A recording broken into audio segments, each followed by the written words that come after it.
Good afternoon. Welcome to today's webinar on the economics of COVID-19, organized by the East Asia Economic Association. I am Thye, the president of the Jeffrey Chia Institute on Southeast Asia at Sunway University in Kuala Lumpur. We at Sunway University have now been waiting for more than a year to meet all of you. The original plan was to hold the EAEA Pioneer Convention in the summer of 2020. But because of the pandemic, and because we are not as important as the Olympics, we have pushed the convention to next year in August 2020. Let me show you some of the visual delights that you have missed for a year. First slide, please. Well, if the conference had been held in summer 2020, we had planned, you would have been welcome to the conference hall of Sunway University. On the very left-hand side, you see a board which is not that clear. It has the pictures of the 17 SDGs. The academic curriculum at Sunway University is increasingly organized about the teaching of the achievement of the SDGs. This is because Sunway University is located in the part of Kuala Lumpur that embodies the sustainable development ethos. Sunway University is built on the rim of an abandoned tin mine, which in the 1960s looks like a desert.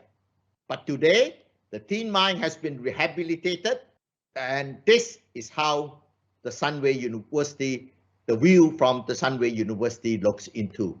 This was a tin mine that has now been rehabilitated into a mixed-use office residential city. This, what you see immediately, is the water theme park, and Sunway City, in order to minimize the use of automobiles, has covered walkways linking different parts of the city. And on top of the walkways are solar panels. So, given the importance that we attach to sustainable development, it is only natural that EAEA is hosting this workshop on how to revive economic sustainability in the post-COVID-19 period. Let me now introduce Professor Hal Hill of Australian National University, President of the East Asia Economic Association, to kick off today's event. Professor Hal Hill, please. Thank you very much, Wing, and let me add my greetings. Good afternoon to everybody, particularly a particular hello to members of our association, the East Asian Economic Association, and we're very pleased that you can join us. Professor Wu's slides reminded us of how much we're missing out on and how much we're looking forward to next year. Incidentally, Wing, you might have mentioned another attraction, which is Malaysia's culinary attractions, which are surely unrivaled in the world. So we live in highly unusual times. Our EAEA convention, a biennial convention, moves around East Asia. Every second year we have a major convention. It was planned for Kuala Lumpur in August 2020. We put it off till August 2021, and now we're aiming for August 2022, and hopefully third time lucky. In the interim, fortunately, we can keep in touch electronically with events like this. Today's topic, as Professor Wu mentioned, it sort of chooses itself. The pandemic and East Asian recovery is the obvious one. It's the biggest shock to the global peacetime economy in 90 years and the biggest global pandemic in a century. We are hopefully getting towards we're hopefully over the worst of this event, but the recovery is going to be challenging, uncertain, lengthy and uneven. Incidentally, some of these points were highlighted in the excellent ADB Outlook event released 2 days ago. We're very fortunate in this event to have a distinguished group of speakers. Excuse me, electronic events mean you get phone calls when you shouldn't be getting them as well. To have a very distinguished group of speakers who will be introduced as the program progresses. They're all experts in their field and they speak with great authority. They have a variety of perspectives, both country and thematic. Let me thank all four of them for joining us to speak. They're very busy people and we're very grateful. Let me also take this opportunity on behalf of the association to thank additionally several people, starting with the co-organiser of the event, Professor Shandre Thangavelu. Shandre and I have been the initial organisers of this event. Shandre, thank you very much for being a great person to work with. Shandre, by the way, is also managing editor of our flagship publication, the Asian Economic Journal. So thank you very much to Shandre. I want to also thank Professor Wing Wu and his wonderful team at Sunway University. They will be our hosts next August. But in the meantime, they've been great to work with in putting together this event. So thank you very much. And also to the IT specialists at Dreamery. Finally, a special word of thanks to our friends and colleagues in the East Asian Economic Association, to Vice President Urata, who will in fact be joining the program later on and closing it, Vice President Sutipan, Secretary General Mieno from Kyoto, and Professor Parsons as well. Let me also thank the Asian Development Bank and area who've been long-term partners and collaborators of our work. So this is designed to be an open, participatory event. We want to run it informally. We've asked speakers to speak for no more than 15 minutes to facilitate plenty of time for open discussion. So thank you again. Welcome to the event. And I'm very much looking forward to the presentations which follow. Let me now hand over to Professor Urata, who will chair the first session. Shu, over to you. Thank you. Thank you, Hal. Thank you very much for the introduction. And my name is Shujiro Urata. As was introduced, I'm a Vice President of EAEA. I'll be the moderator of the first session titled Pandemic and Economic Resilience in East Asia. There's no need for me to reiterate disastrous impacts of COVID-19 pandemic on our life, society, and economy. Compared to the situation a year and a half ago, the current situation is better because a vaccine was developed and vaccination is making progress.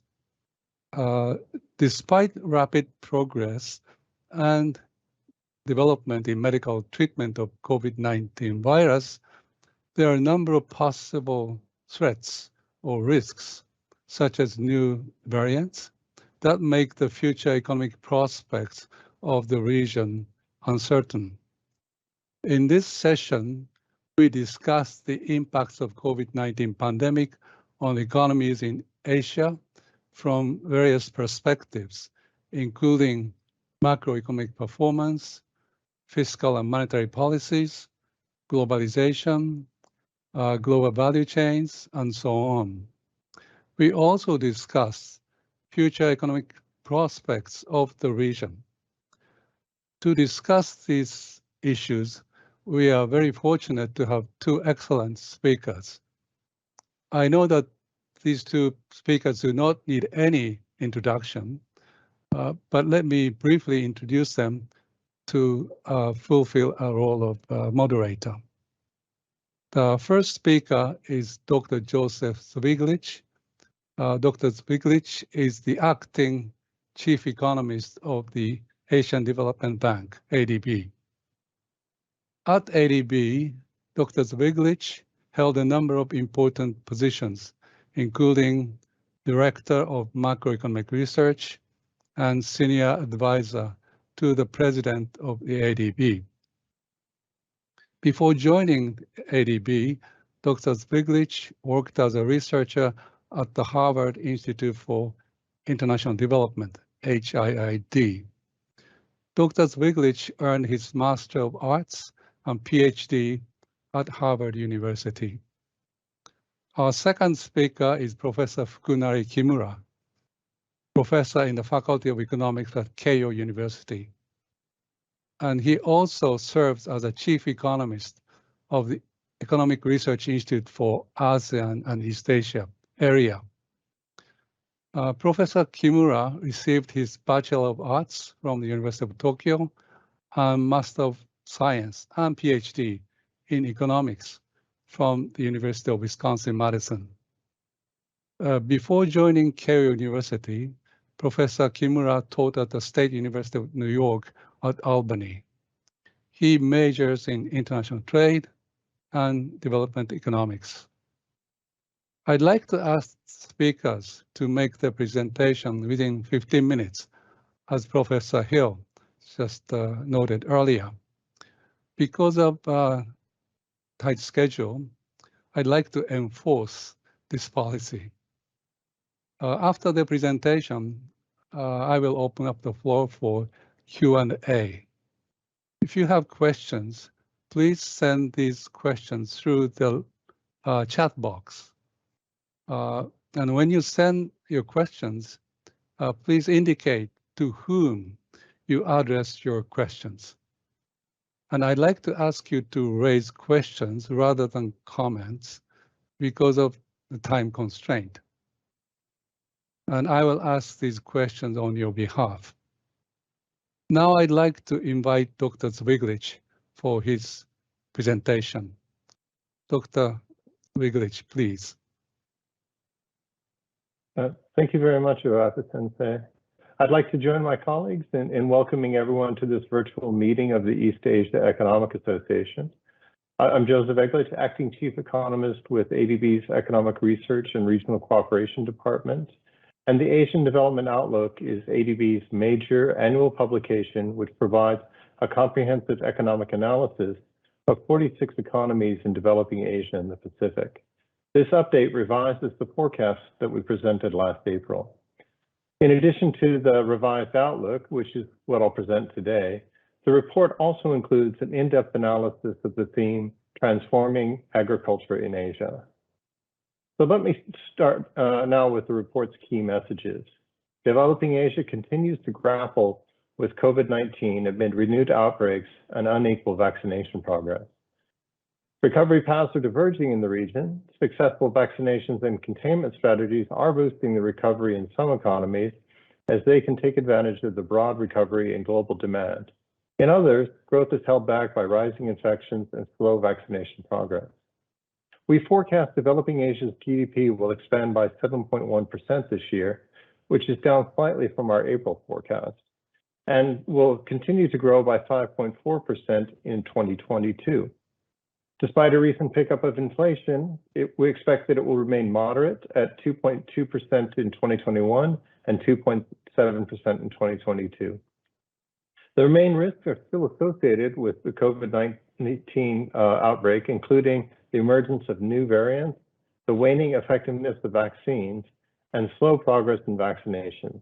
So let me take a closer look at these issues. Let's begin by looking at where Asia stands in the pandemic. New and more infectious variants are driving COVID-19 waves of outbreaks across developing Asia. New COVID-19 cases in developing Asia, which is shown in black on the left chart, peaked in May at 105 cases per million. It declined then to 25 per million in June, but then picked up again to 43 per million in July. So while the May wave was concentrated in South Asia, in the purple line there, the most recent waves have been in Central Asia, the blue line, Southeast Asia, the brown line, and Pacific, the green line.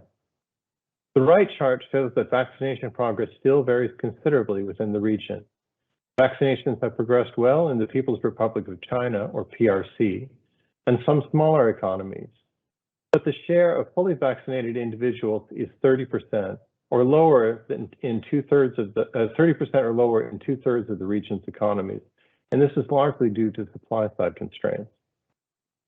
For the region as a whole, 28.7% of developing Asia's population has been fully vaccinated, which is well below the rate in the US, which is about 50%, and in the EU, which is almost at 60%. The slow and uneven progress on vaccinations is unfortunate because vaccines are changing the nature of the pandemic by making COVID-19 a less deadly disease. While vaccines do not stop the virus transmission entirely, they are highly protective against severe cases of COVID-19. The chart here shows that the case fatality rate on the vertical axis declines significantly as the share of fully vaccinated people within economies increases along the horizontal. Vaccinations are also changing the way governments respond to new outbreaks. When COVID-19 cases rise, policymakers typically tighten restrictions on mobility and economic activity. But analysis in our report shows that the new restrictions tend to be milder in economies with higher vaccination rates. Vaccines and outbreaks are two factors that have shaped developing Asia's recovery in the first half of 2021, but there are others. All 10 major economies shown here recorded positive year-on-year growth in the first half of this year. That's shown by the yellow dots. And that growth was higher than the second half of 2021, which is the white dots. Part of this is due to the first half of this year being compared to a very bad first half of 2020, which helps explain India's strong growth reading, for example. But pandemic control also played an important role. Recovery was relatively strong in economies like PRC, Hong Kong, China, and Singapore, where governments successfully contained virus outbreaks and quickly rolled out vaccines. In other economies where vaccine rollouts were slower and major outbreaks occurred, such as Indonesia, Thailand, and the Philippines, growth was much more subdued. In recent months, renewed virus outbreaks and ongoing supply-side disruptions across the region resulted in slowing economic activity. The left table shows that purchasing manager indices, or PMIs, in many economies have fallen below 50. 50 is the threshold that separates improving from deteriorating economic activity. The main factors behind this are the virus outbreaks that led many economies to impose restrictions and ongoing supply chain disruptions. The right chart compares economies globally. While we cannot infer causality from this plot, we see a pattern, a clear positive correlation in the pattern. Manufacturing activity measured by PMIs tends to be better in economies with higher vaccination rates. Turning to inflation, the left chart shows that inflation has risen since the beginning of 2021 after the decline that we saw in 2020. Despite this increase, inflation remains manageable in most economies in the region. For developing Asia as a whole, the black dashed line shows the headline inflation has edged up from 0.8% in January to 2.3% in June. In East and Southeast Asia, which are the red and blue lines, compared to inflation rates remain relatively low in East and Southeast Asia, which are the red and blue lines, and this compares to higher rates in South and Central Asia, the green and purple lines. One contributing factor to rising inflation is the increase in global food and energy prices, which can be seen in the chart on the right. Energy prices have risen from the lows they reached in 2020, and global food prices are now at multi-year highs. But as we show in the report, global commodity prices are not the primary driver of price inflation in Asia, as regional and domestic factors tend to dominate. Developing Asia's recovery is being supported by the recovery in external demand, which is broadening across economies and sectors. In the early phase of the recovery, China's exports outperformed, that's the red line on the left, as it got its outbreak under control early, allowing it to manufacture and export while others were still in lockdown. But exports of other developing Asian economies rebounded strongly this year, that's the green line. and are catching up to the PRC. The region's exports overall are performing better than global exports. You can also see the broadening of demand across a wider range of products in the chart on the right. Initially, the rise in external demand was for pandemic-related goods, that's the light blue, and then quickly switched to electronics in the dark blue part of the bars. This year, though, demand for other products such as mechanical machinery and vehicles, which are the brown bars, and textiles and footwear, the green bars, have also contributed to the rebound. Also on the external front, remittances to the region continue to be resilient. For developing Asia as a whole, remittances were up 15% in the first quarter of this year, but performance varies across economies. The left chart shows changes in remittances last year on the horizontal axis and changes in the first quarter of this year on the vertical. Most bubbles are above the horizontal axis, indicating remittance growth this year. A few economies saw strong remittance growth last year and continued improvement this year. Those include Bangladesh and Pakistan, as illustrated in the green bubbles. Other economies, such as Armenia and Georgia, saw remittances decline last year, but are recovering this year. That's the blue bubbles in the graph. However, a few economies are seeing further declines this year after declining remittances the year before. In contrast to resilient remittances, tourism remains in the doldrums.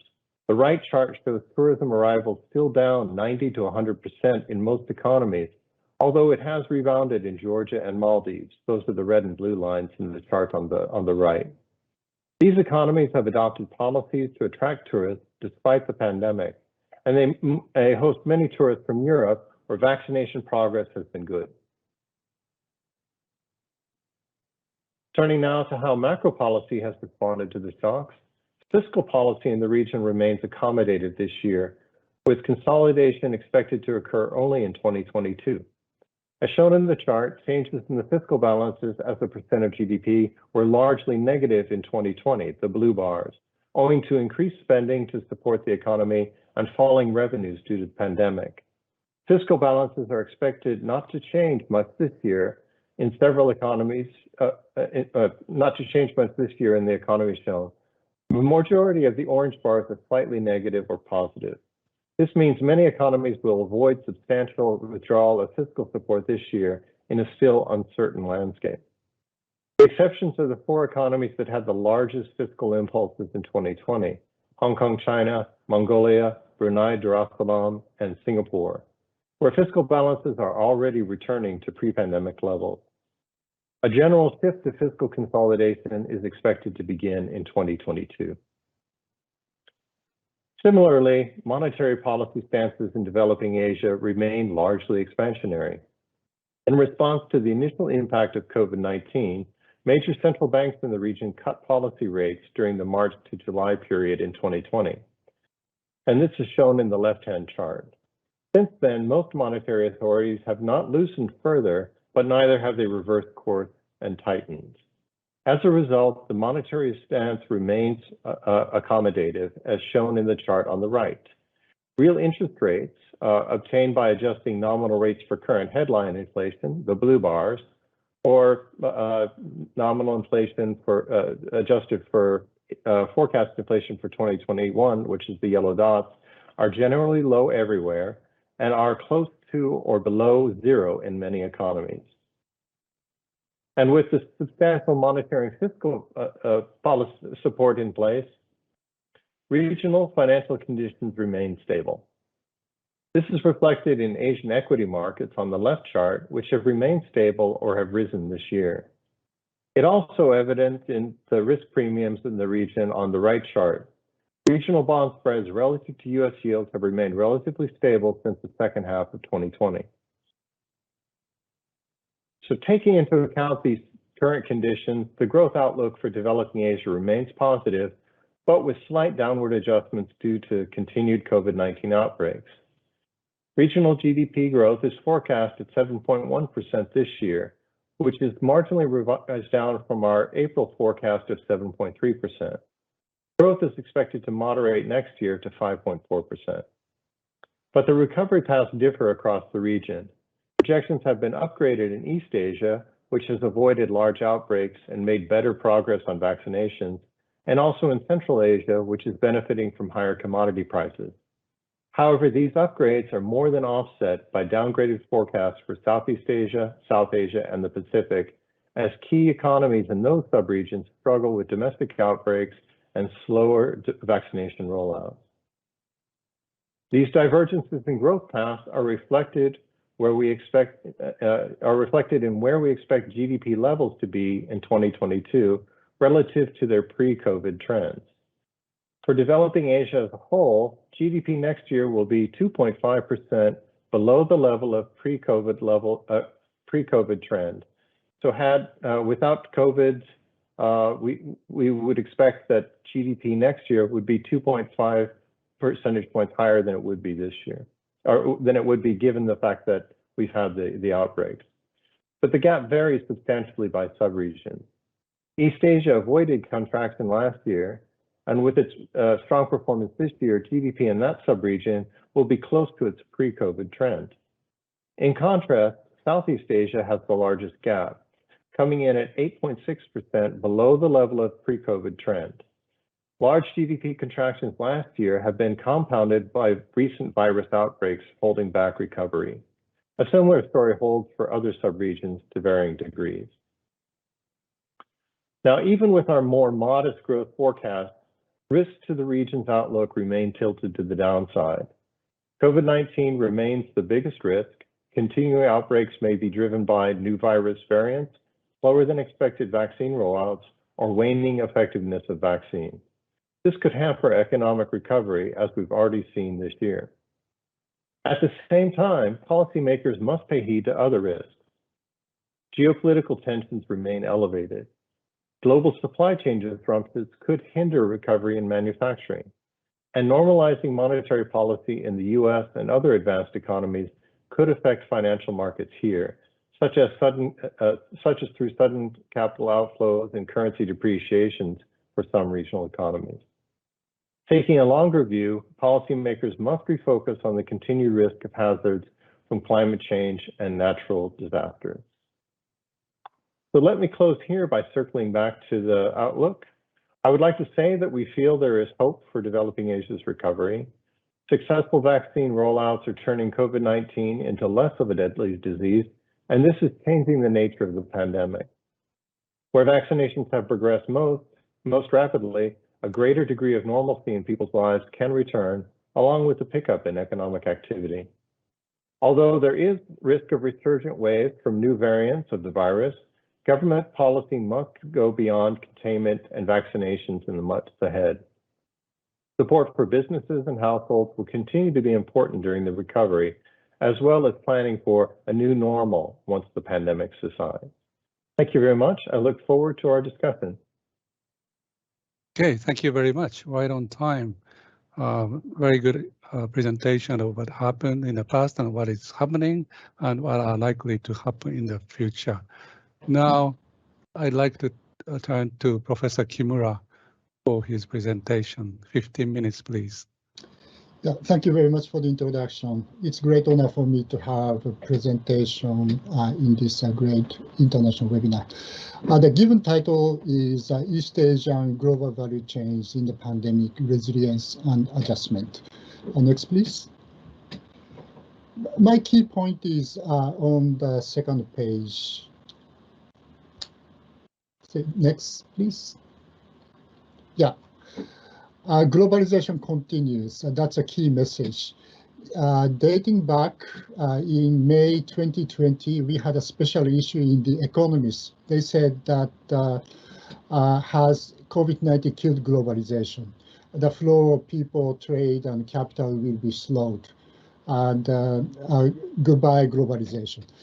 Actually, before COVID-19, GVCs had a pressure from financial crash 10 years ago, and also the Sino-American trade war. With COVID-19 restriction on the ability of people, goods, and others, mobility of people, goods, and others. So thus globalization unwound. That was their claim. I I'd like to claim that if we see what happened from now on, then actually that was not quite right. So with even with the COVID-19, globalization continues. That's the key message that I like to make. And also the digital technology helps globalization so far, rather than having giving concentration forces that so production activities are going back to developed countries. That didn't really happen. And also global geopolitical tension did not really kill globalization so far, hopefully not in the future either. That's what I like to claim. Next, please. What happened under COVID-19 on global value chains? Actually, shocks are a little bit more complicated than past crises. So that's why people confused to some extent. But actually, we had three kinds of shocks on GVCs. One is negative supply shocks. Second, positive demand shocks. Third, negative demand shocks. Those are coming in different countries at different timings. So that made people confused to some extent. What happened for most of the Asian countries other than China?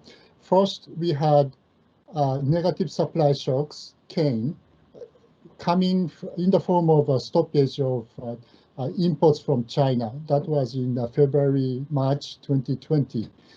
Actually, the imports from China mostly came back in a month, very quickly.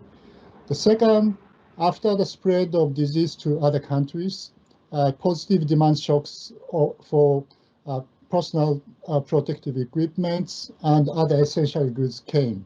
So some countries introduced export restrictions in order to prioritize domestic use. That gives us some confusion in the rule-based trading regime. But actually, the private effort for production expansion calmed down the panic on face masks and others pretty quickly, except vaccines.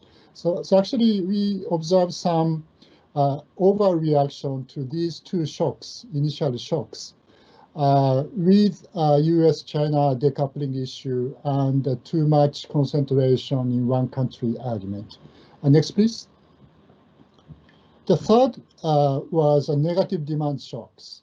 Actually, if we have a really serious worldwide recession, then this could have been very, very serious. Actually, if we look at the trade statistics, many traded goods are having decrease in prices and decrease in quantities. That means actually we had negative demand shocks.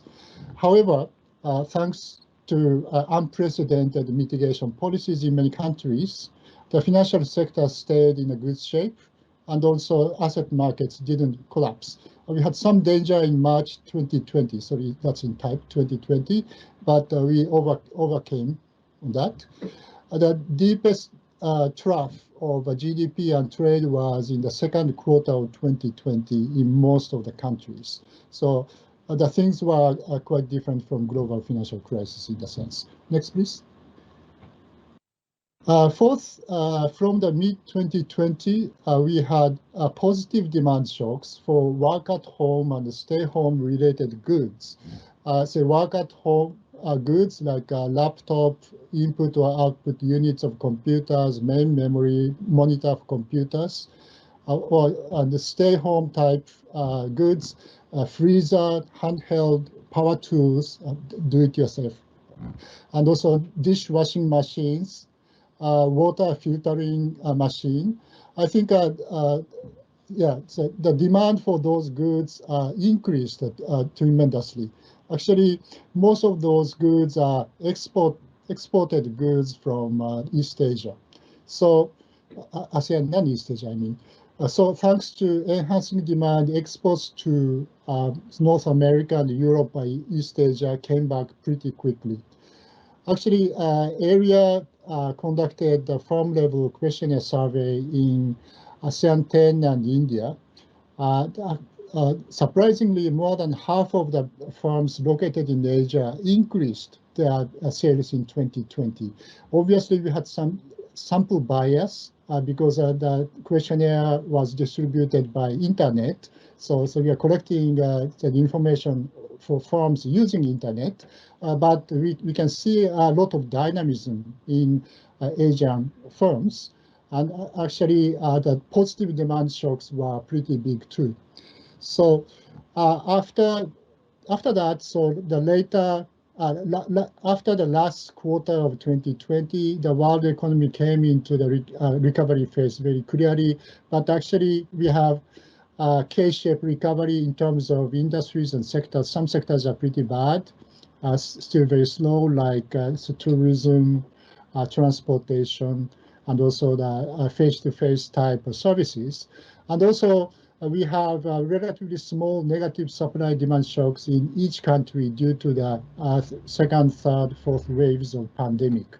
So now many countries in ASEAN are having this kind of difficulty too.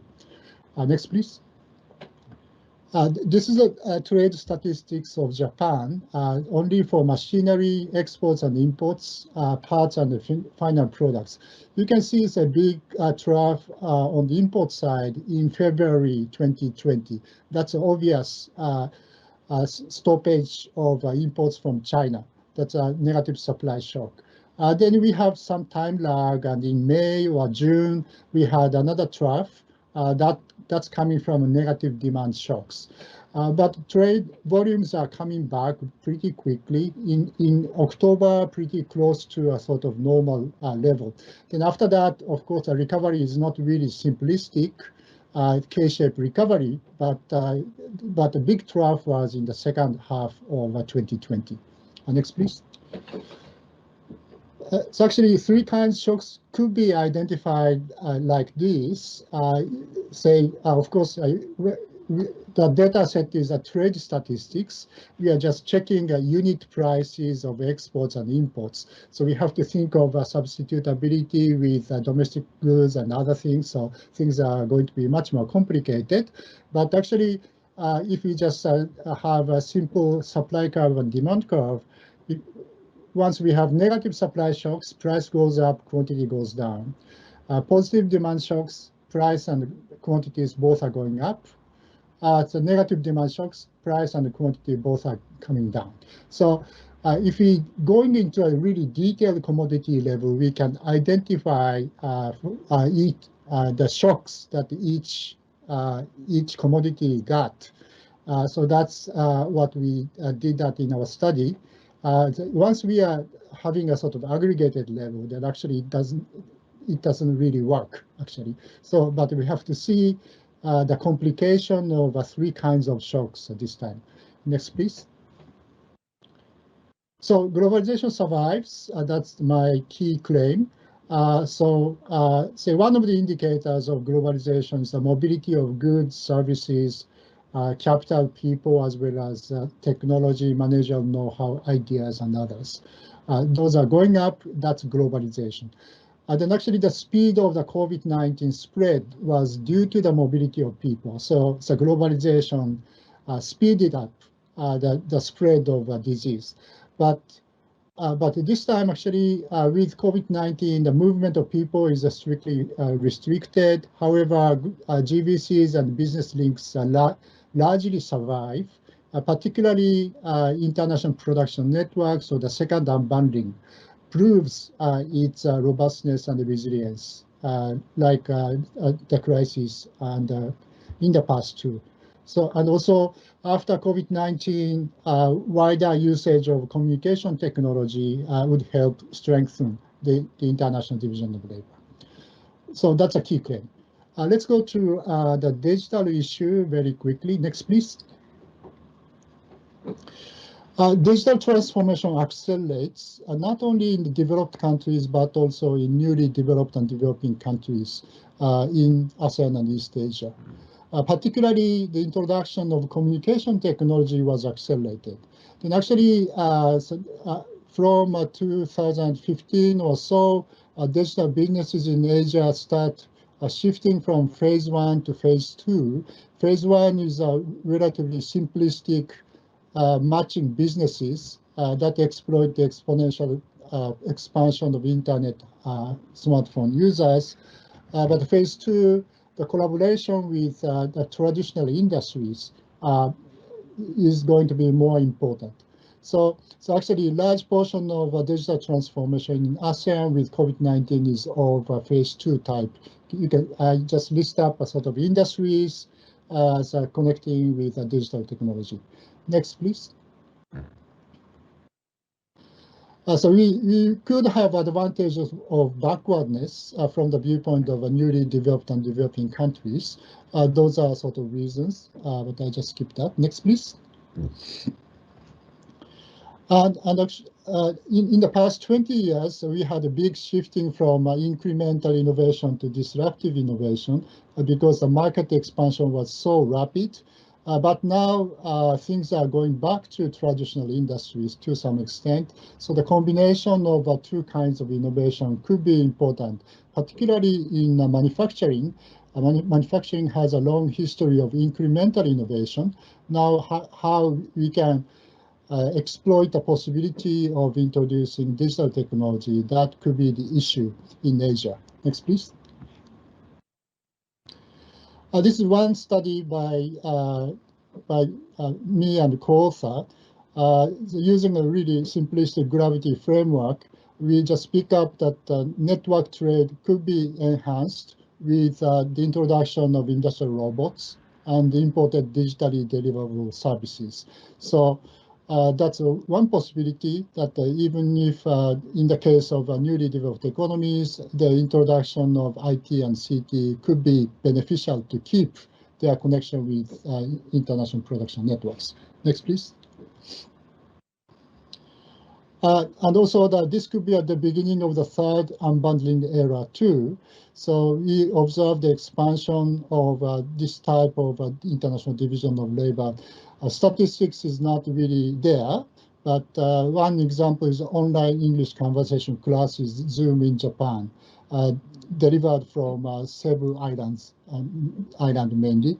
Probably 10 years from now on, the Japanese English could be much better. Next, please.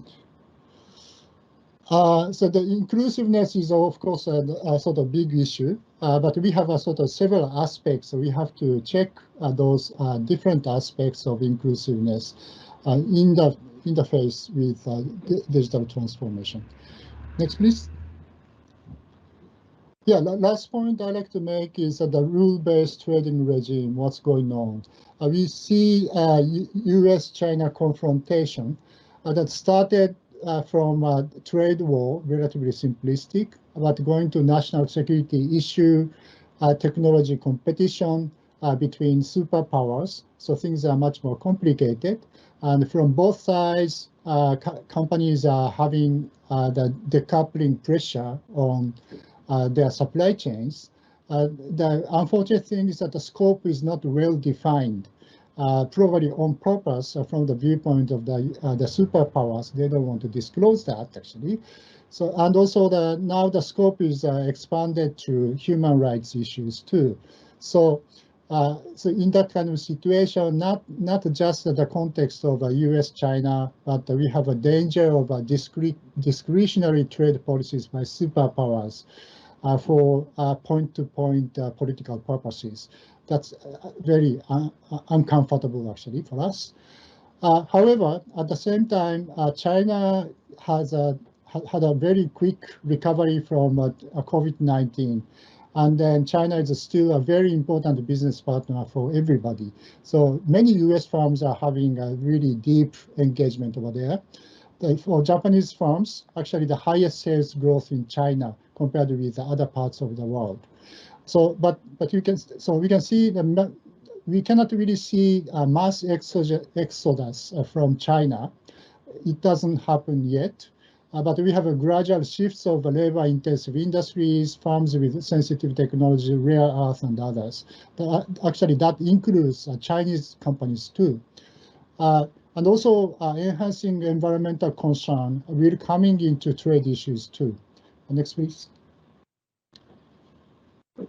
So actually, from the viewpoint of international commercial policies, we have to reconcile our value as efficiency and legal stability with other values or other policy purposes such as human rights, environment, or national security.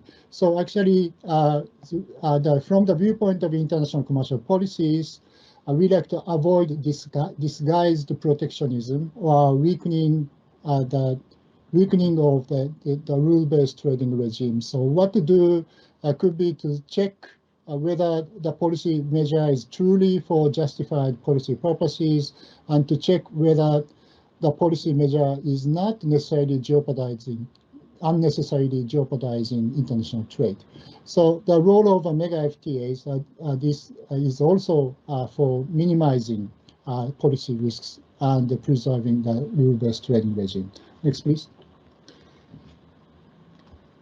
This is the last slide. Concluding remarks. 3 points. One, globalization survives through the COVID-19 era. So globalization can continuously be an engine for economic development. Second, digital technology so far accelerates globalization. Third point, the rule-based trading regime must be protected as far as possible under the principle of international commercial policy, despite geopolitical tensions. Next, please. The last shows references. Thank you very much. Okay, thank you very much, Kimura Sensei. Now I'd like to now move on to the Q&A session, and I'm looking at the questions that we received, and those who haven't sent the questions, please do so as soon as you can. Now we have 3 questions addressed to Dr. Zveglich. I think you can read them too. Our first question is about the, in the, I think, recovery phase, the US dollar, role of US dollar, and maybe global debt. How do they influence the recovery of the world economy or regional economy? I think that's the first question. And second question is about fiscal policy or fiscal stimulus, I guess, is austere compared to maybe the time when we suffered from global financial crisis, maybe. So again, this is a question about the position of the fiscal policy. How do you make out of it? Then third question I just received is the tourism sector. What can we do for the tourism sector for achieving economic recovery? These are the 3 questions addressed to Dr. Zveglich. If you can respond to these 3 to begin, thank you. Okay, thank you very much, Professor Urata. Let me start with the fiscal policy question, whether it's become more austere. I think in terms of what we saw last year, there hasn't been much change in the fiscal stance. So essentially, the movement in the budget deficit this year is likely to be unchanged. So big change last year during the initial shock, continuing to keep fiscal policy relatively loose. And we're unlikely to see much change until next year, except in a few economies, like I'd shown, Hong Kong, China, Singapore, which had really such large stimulus in 2020 that there was some kind of move back already this year. But so at this point, we still see fiscal policy as being relatively loose, supportive of the recovery, and we're not anticipating it to become much tighter until 2022. But a lot of that depends on the progress in terms of the vaccinations and how economic activity can get back underway. But this does lead back to this question of the challenge of US dollar global debts and how to manage it, in part because with continued budget deficits, economies in the region are accumulating more national debt. The one positive change that we saw over, say, the last 20 years after the Asian financial crisis was the deepening of local currency bond markets. So a lot of government spending and the increase in government spending and the rise in national debt are being done in local currencies. And that helps quite a lot in terms of what might happen in the future with the change in the Fed policy.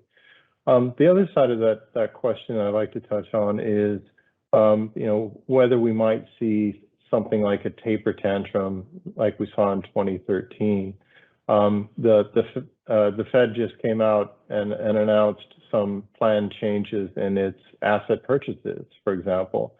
If we think back to 2013, at that point, the governor had come out and made a statement that markets interpreted as a change in policy.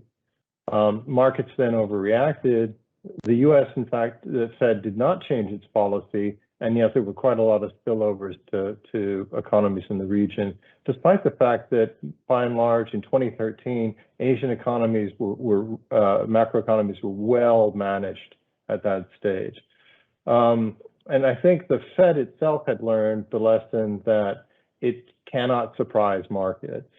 And so the Fed communication, even today, of possible policy changes is projecting what they plan to do possibly by the end of this year. And we do expect that the actual tapering that in asset purchases that happened after the global financial crisis were well projected and were happening at small increments, where the Fed kept looking at what has been the impact of these changes. Are we seeing adverse reactions? If I look at beyond the asset purchases to the Fed possibly raising interest rates, that's something that we don't envision happening until maybe 2023. And the reason is that the Fed has the dual mandate. One is keeping inflation in check, and the other is ensuring full employment. And the US is still far from full employment. And the changes in prices that have been seen, the Fed is largely taking them as transitory shocks and unlikely to continue. So while we might see some tightening or some change when it comes to the asset purchases, unlikely to see a change in the interest rates. So overall, we think that by communicating the change in policy more, it's less likely to have these big shocks that spill over to economies. But we have flagged it as a risk because when markets overreact, it's not so much how well you're managing your economy, it's that flight to safety which tends to move foreign assets from the region. And finally, the question on the tourism sector, I think, is a very good one, in part because there's two elements to it.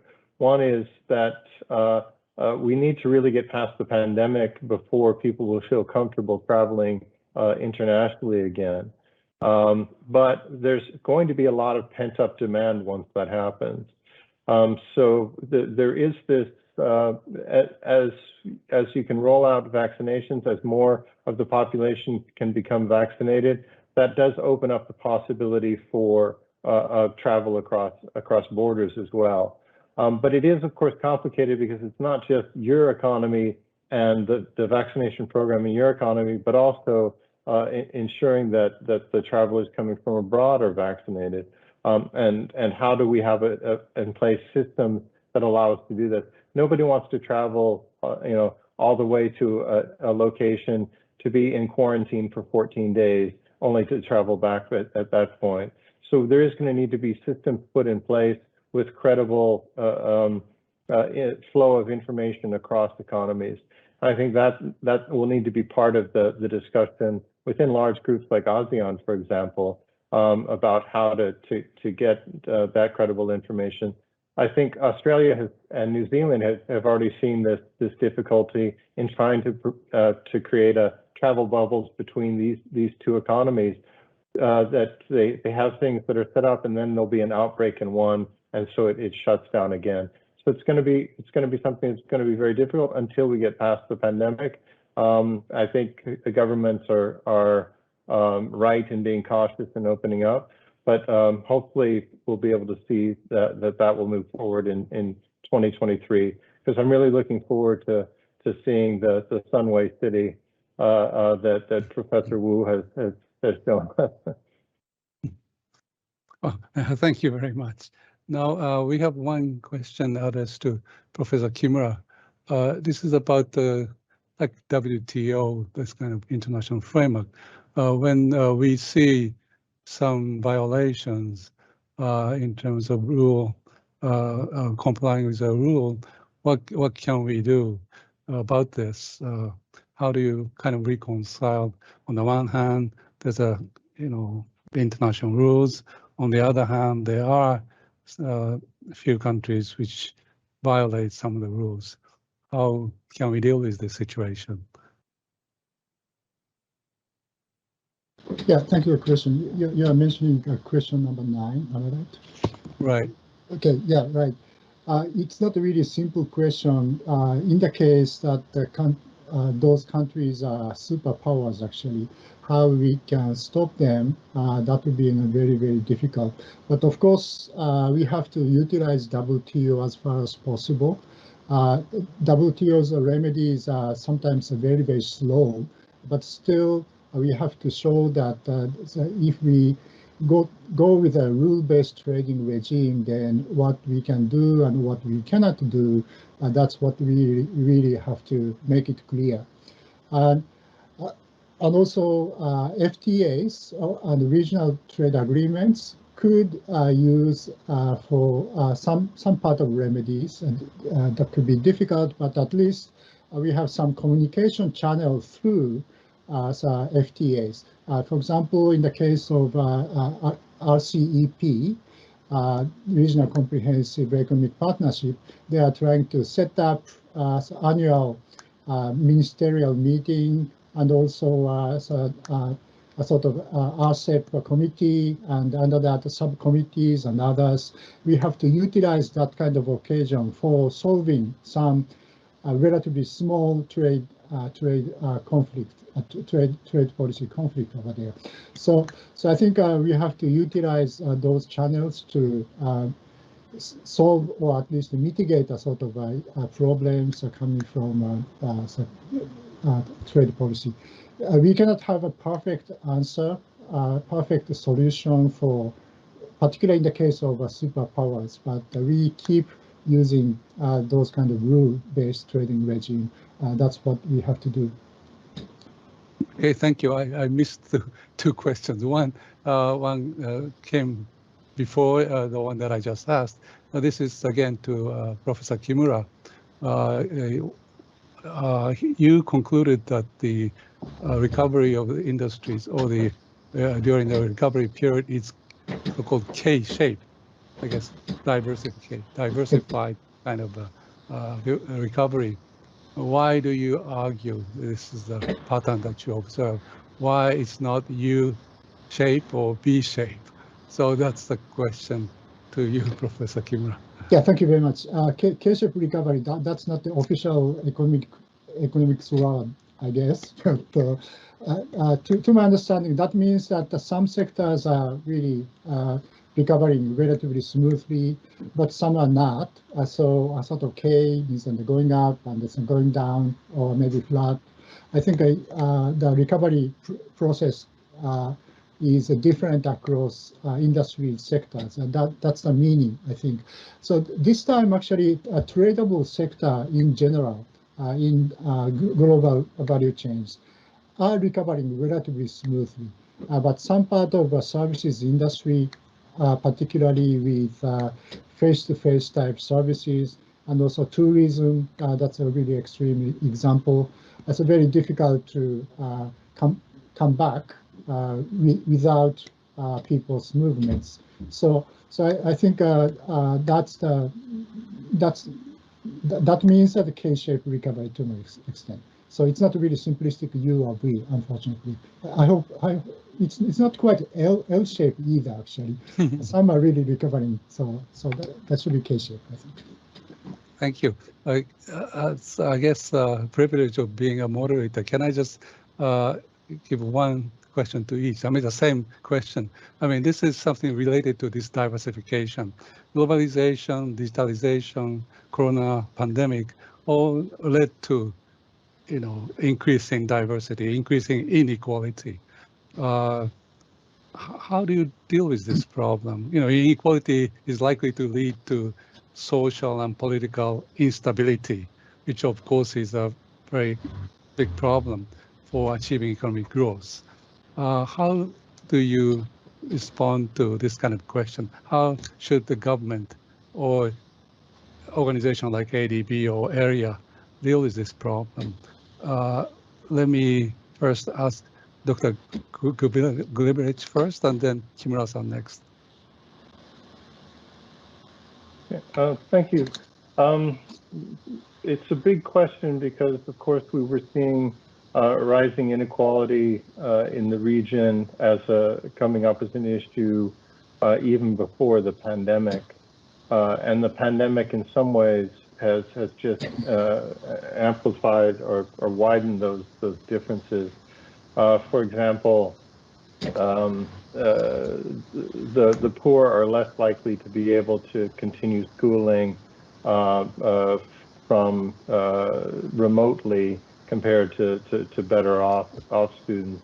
The poor may have trouble working from home compared to white collar workers or workers in other sectors.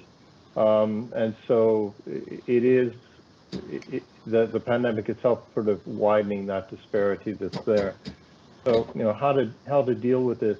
Some of it, I think, is that in the way that COVID responses, particularly income support, was being done, finding ways to be sure that you're targeting poorer communities and supporting consumption there, so that you get the most bang for your buck in terms of the stimulus money.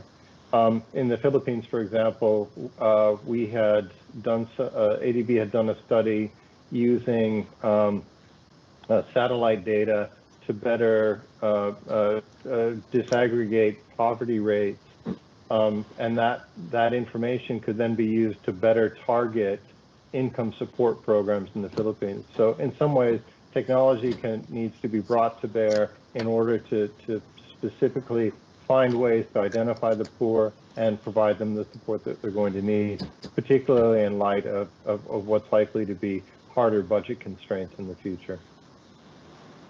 Thank you, Professor Kimura. Thank you. We can't really see the whole picture of a sort of inclusiveness issue under COVID-19, but we have some sort of sporadic examples, of course. So for people living, our research institute area conducted some questionnaire survey in the Jakarta for elderly people.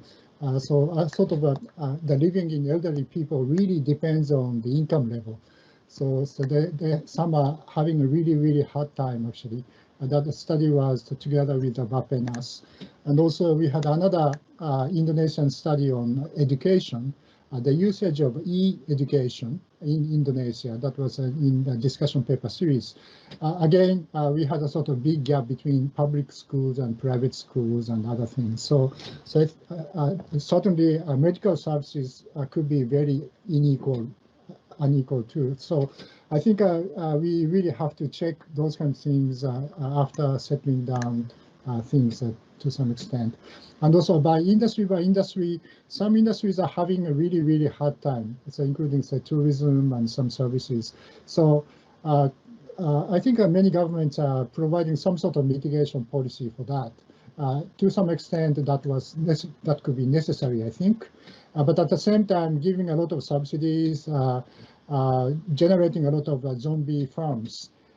So that happened in Japan after a global financial crisis. So we have to be very careful on how to manage and control those kind of bad side effects out of that.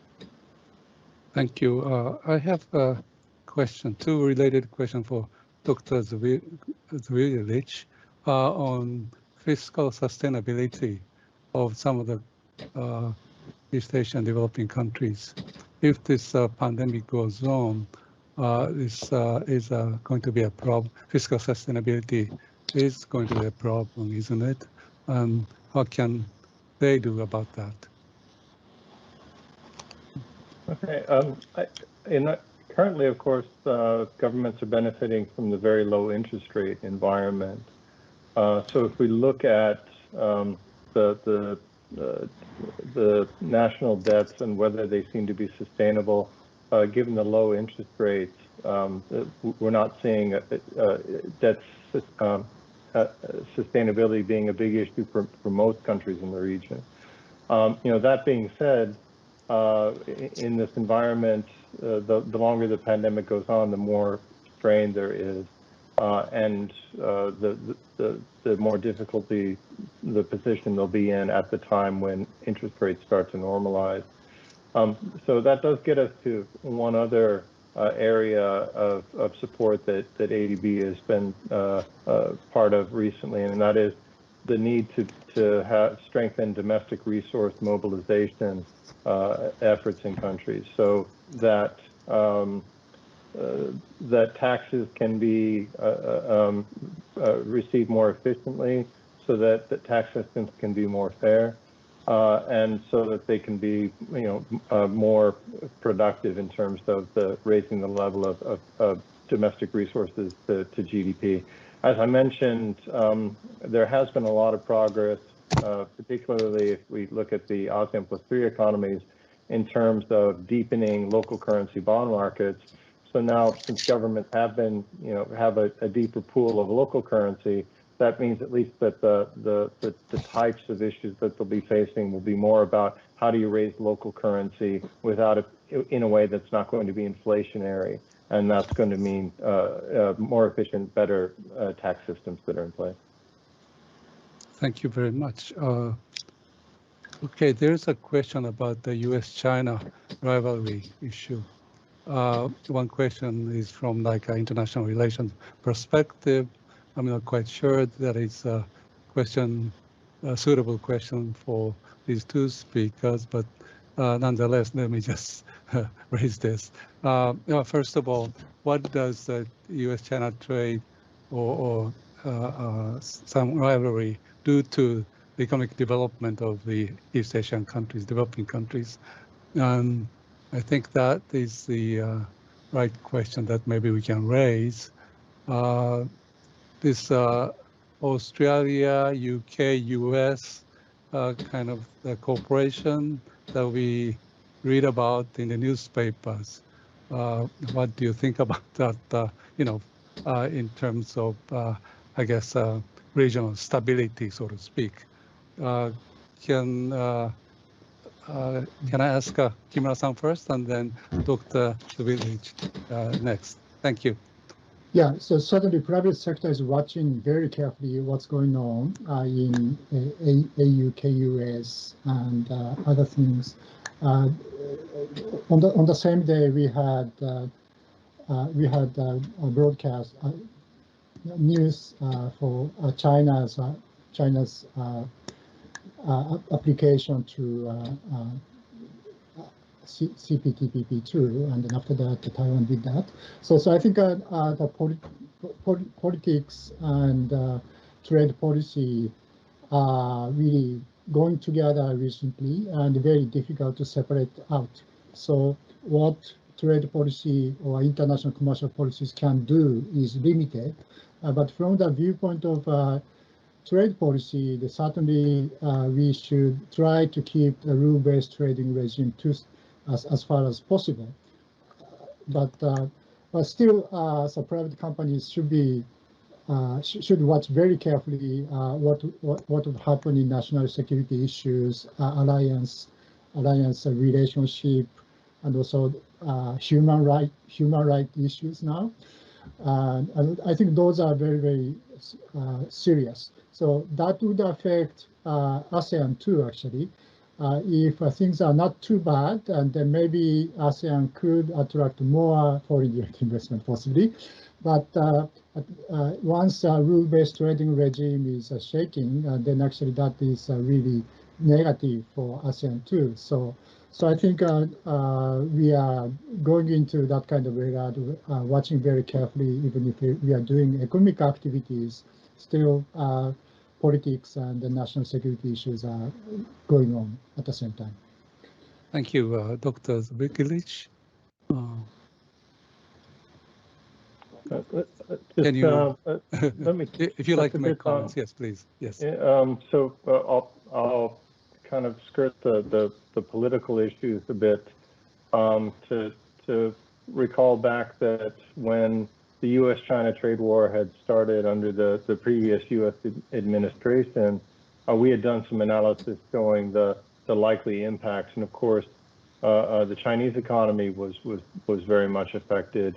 But spillovers to other economies were less clear, as Kimura-san noticed that in order to get around these restraints, you could also move production offshore to some other place. So some of the ASEAN economies seem to be benefiting in terms of trade. COVID, I think, is a different story because it's like a global demand shock. But what we have seen is that in the change in the U.S. administration, there hasn't been a change in U.S. trade policy. So it seems to be still this, it hasn't gotten worse towards Asia, it hasn't gotten more accommodative. So we're still at the status quo ante on that point. So at this point, I wouldn't expect to see a big, spillovers in terms of actual trade movements as the recovery continues.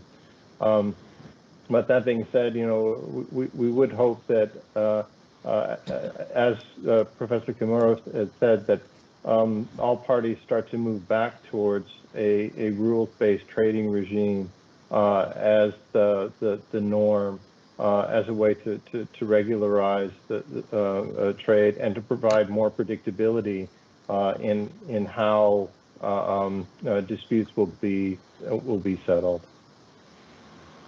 Thank you. The time is running out, but I'd like to ask Kimura-san one question. You raised the issue that China and Taiwan applied for the entry into CPTPP. And Japan this year happens to be the chair of CPTPP. What should we do? It cannot be settled within a year anyway. But, I think if China is really, really serious about their domestic reform, and then that could be fine. But we really have to see very carefully that really China is really can go with the sort of norm given by CPTPP. I think it's very difficult to change the data management issues,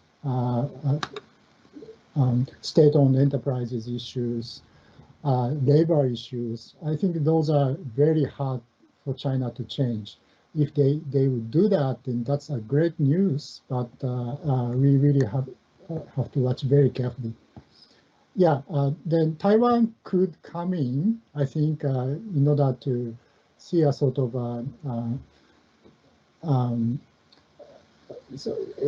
all obligations could be fulfilled in the case of Taiwan. So I don't know what would happen. That's a politics after that. Okay, thank you very much. I'd like to go on, but unfortunately, we run out of time. So we have to end this first session. And I'd like to thank Dr. Zveglich and Kimura for wonderful presentation and very active discussions. Now we go into the session 2. Session 2 will be moderated by Professor Shandre Thangavelu. Before handing a microphone to him, I'd like to briefly introduce Professor Thangavelu. Professor Thangavelu is currently the Vice President of Jeffrey J. Institute for Southeast Asia and Senior Fellow at Jeffrey Sachs Center for Sustainable Development at Sunway University. He also holds a joint appointment at the Institute of International Trade at the University of Adelaide, Australia. Professor Thangavelu is currently serving as the managing editor of the Asian Economic Journal, AJ, Journal of EAEA, as Professor Han Hill introduced this afternoon. Professor Thangavelu is an active researcher on international economic issues. He obtained his graduate degrees from Queen's University, Canada. Professor Thangavelu, please take the floor. Thank you, Professor Urata. You've been very kind. We are coming to the second session. I will not take very long time to introduce, because you want to get into the key issues. It's a panel discussion of three main countries in ASEAN, that is Malaysia, Indonesia, and Philippines. ASEAN recovery from the pandemic critically depends on these three countries. Indonesia, the fifth largest populous country. Malaysia is very critical in the value chain, global value chain itself. And Philippines is emerging strongly in the value chain. So how ASEAN and East Asia is going to recover critically depend on these three key countries. With that, we have a very distinguished panel. This panel has a very strong influence on domestic policies, as well as regional policies and also global policies. They are key advisors. They play a very important role in not only domestic, but regional policy, in policy advice, policy design, and also in academic research itself. So let me introduce our first speaker. Is Professor, distinguished Professor, Professor Thye. He's a distinguished Professor Emeritus of Economics at University of California, Davis, and he's also a professor at Shandre University. He's the president of Jeffrey Sachs Institute for Southeast Asia, and is also the director of Jeffrey Sachs Center for Sustainable Development. And Professor Wu is also the vice president for Asia, the United Nations Sustainable Development Solutions Network in New York City. Professor Wu also holds several distinguished academic positions at Fudan University, Penang Institute in Georgetown, and Chinese Academy of Social Science in Beijing. He's a leading expert in East Asia economics, political economy, China, Indonesia, and Malaysia. Professor Wu is currently focused on more efficient, equitable pathways to achieving sustainable development goals, focus on green finance, middle income trap, and global economic architecture for multipolar world. The second speaker is a very distinguished academic in the region and also a distinguished politician in Philippines. Arsenio Balisacan is serving as the first chairman of Philippines Competition Commission. He is very influential in the Philippines politics and policy making, and also at the regional level. Professor Balisacan has served as Philippines chief economist, Philippines government chief economist, and also served in the social economy planning secretary, and concurrently the Director General of National Economic and Development Authority from 2012 to 2016. And Professor Balisacan also served as the Dean at the UP School of Economics and Director Chief for Southeast Asian Regional Center for Graduate Studies and Research in Agriculture. And Professor actually focused on development issues in Philippines and Asia, including poverty and inequality, agricultural transformation, and regional development dynamics. The last professor is a very distinguished professor that we don't need any introduction. He has been a mentor for many of us and also has been very active in regional trade, regional integration in Asia, East Asia, and played a very important role in Australian domestic policies, as well as the regional integration of Australia to Asia itself and East Asia. Professor Hall Heath is an H.W. Arnott Professor Emeritus of Southeast Asian Economics at Crawford School, College of Asia and Pacific, Australian National University. His research is interest in Southeast Asia, ASEAN economic development, and he's a leading researcher, leading fellow, and a leading advisor on Indonesian politics. And most of us go to him to discuss Indonesian politics, Indonesian regional development, and is a leading guru in this area. With that, let me open up invite the first speaker, Professor Wu, to start his presentation. Professor, you have 15 minutes, and I will try to hold the time. Thank you, Professor. Oh, thank you for the very kind introduction. As an observer who's based in a tropical Asian country, I want to comment on the implications of the pandemic experience on three aspects of economic management. I want to talk about the implications for management of innovation policy, management of macroeconomic policy, and on the power that is normally given to public institutions that govern social economic activities. Let me first talk about what the pandemic experience has its implication on technology policy. Next slide, please.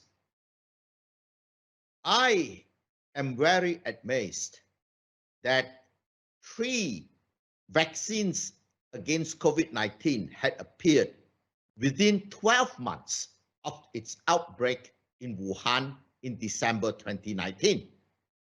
I'm amazed because up to today, there is still no vaccine for malaria, no vaccine for SARS, no vaccine for MERS.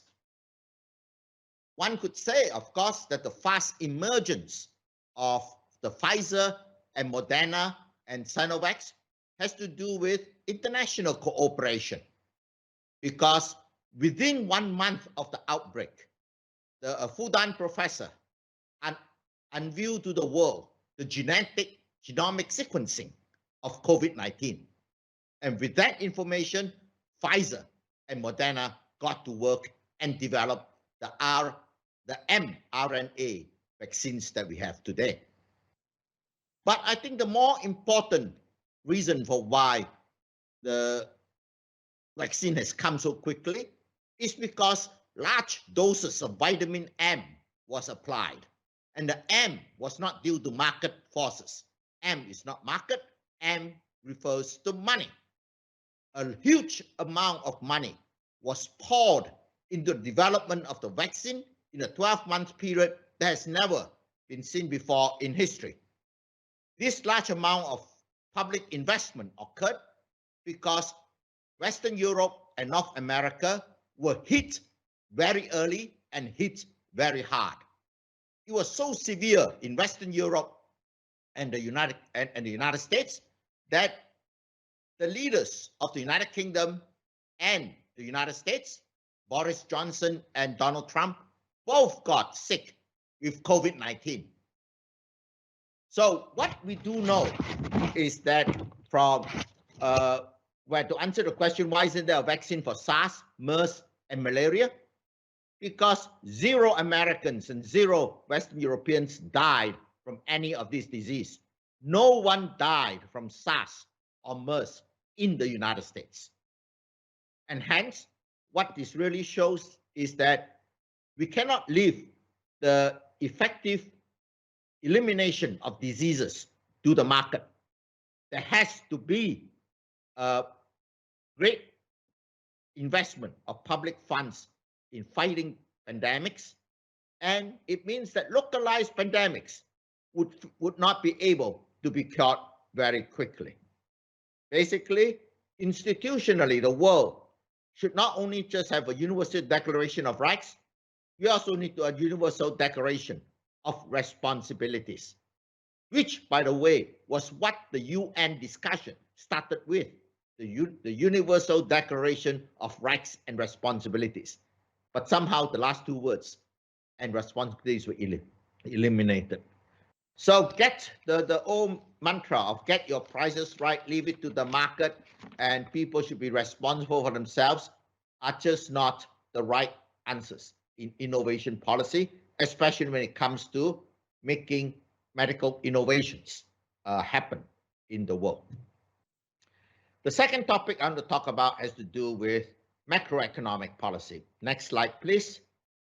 I want to say that the two facts that the COVID-19 hit Western Europe and North America so very hard and early, and the fact that the vaccine is already on the way to most of the rest of the world, these two facts yield some very unconventional implications for the conduct of macroeconomic policy.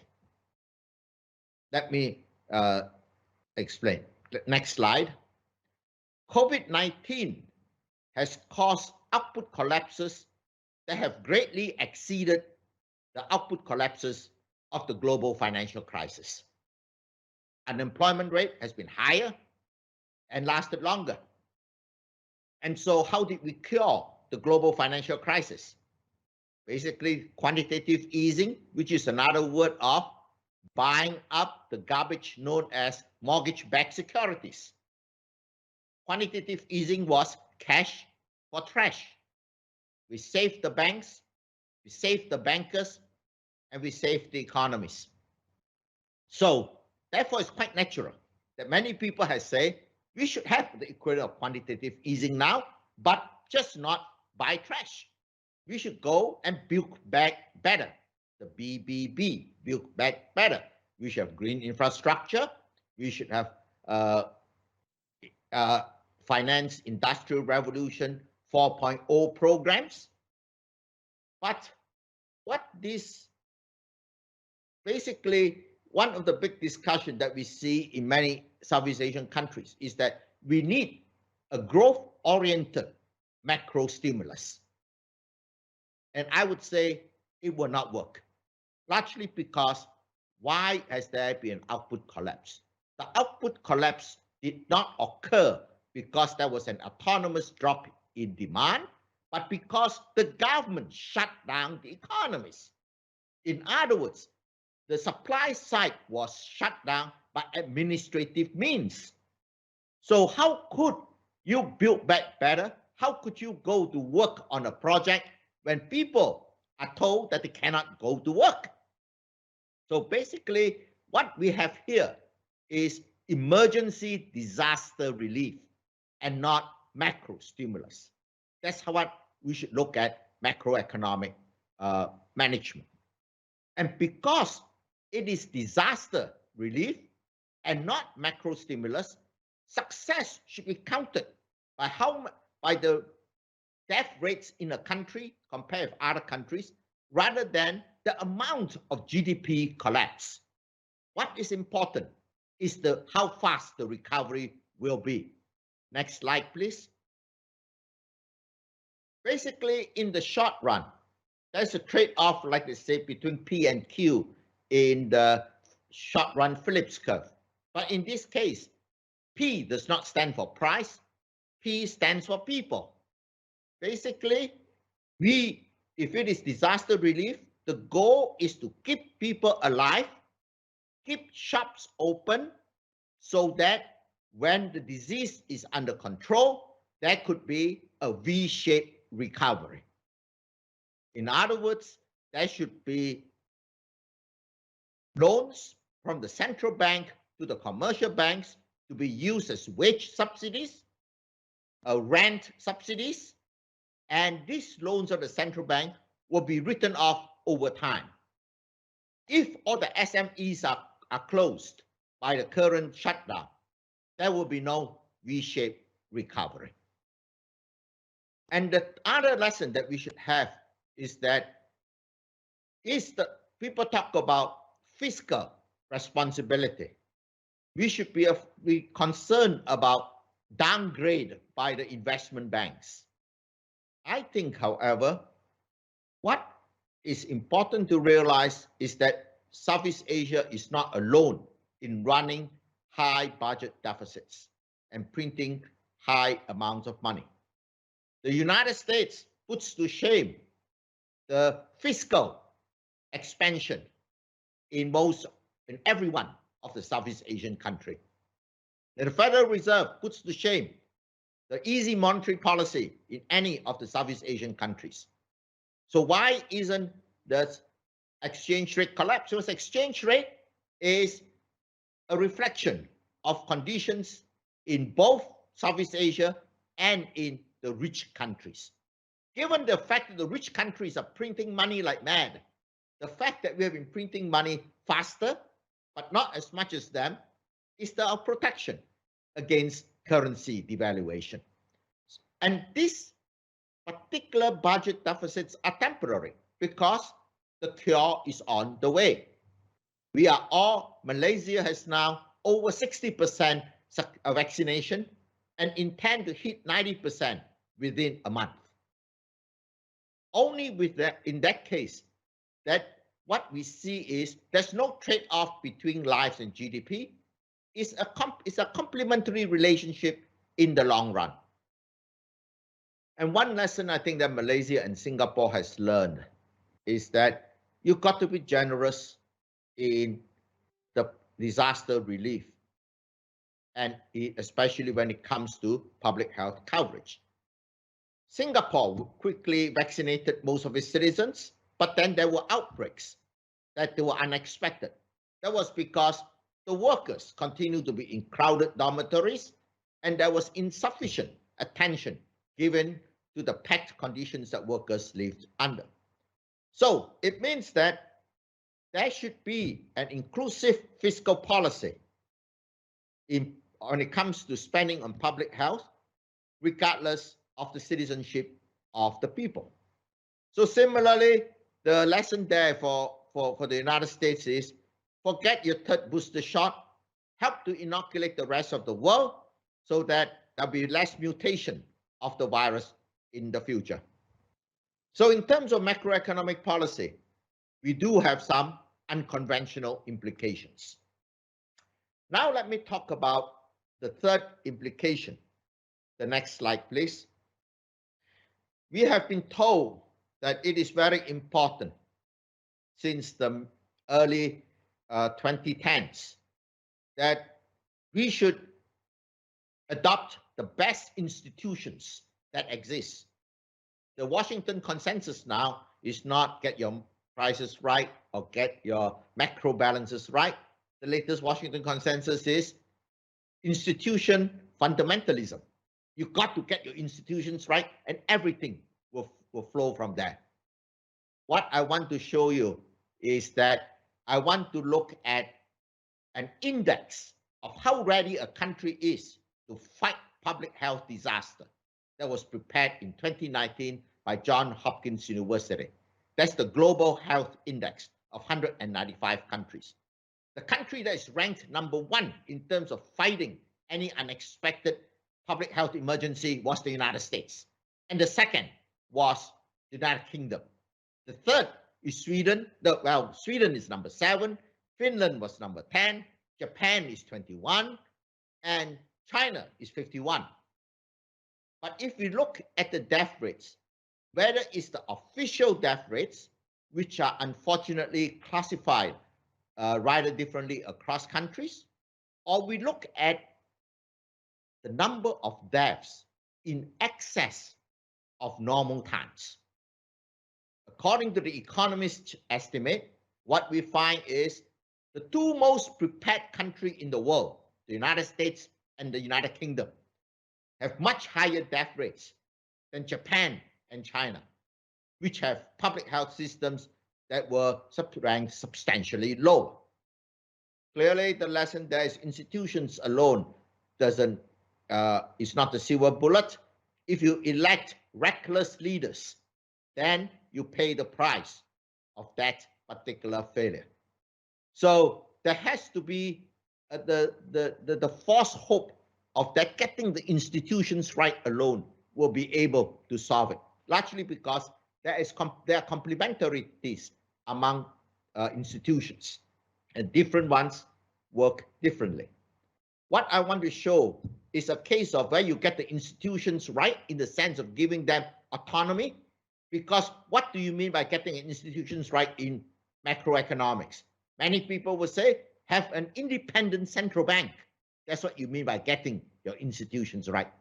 And how do you get your institutions right in public health? They say you want to have a non-political public health agency that has supreme power when it comes to making decisions on close downs.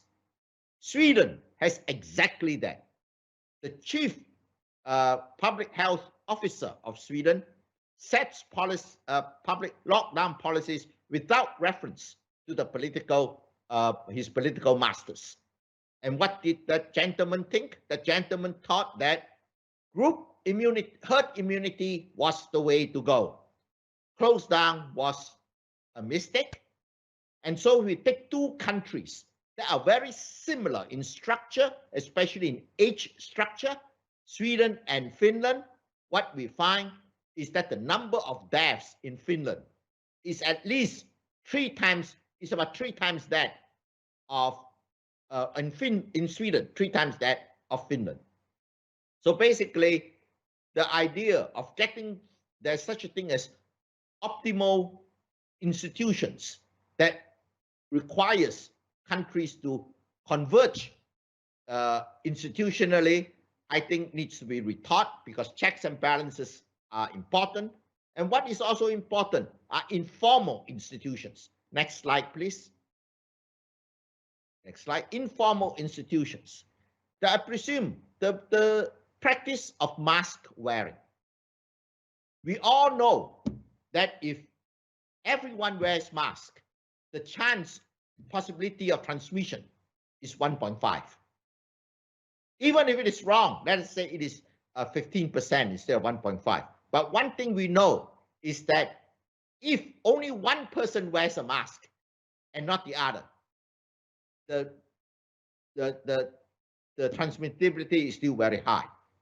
Here, I like to draw upon the work of the Japanese economist Yoko Konishi and the Taiwan economist Guo Chun-hsian. What the Konishi article really shows is that Japan is very unusual compared with most other countries in terms of mobilizing its people to wear masks and its availability. Guo Chun-hsian talks about in Taiwan, the government subsidizes the making of masks because for a while, importing masks from China was difficult. And the other thing was, they even invented an app to tell you where you could buy masks. And what's the outcome? Next slide. What we see in Asia, whether it is East Asia or South Asia, people very quickly reaches over 80% of wearing masks. By May 2020, 80% in all these countries were wearing masks. Let's look at another set of countries. Next slide. We have one of the most socially cohesive group of countries, the Nordic countries, most educated, and they can afford to buy masks. And what do we see? We see that COVID-19 hits Western Europe very early. And we see that no one reached 80%, even up to today. And in fact, it required up to November 2020 before such a move takes place. So what's the implication?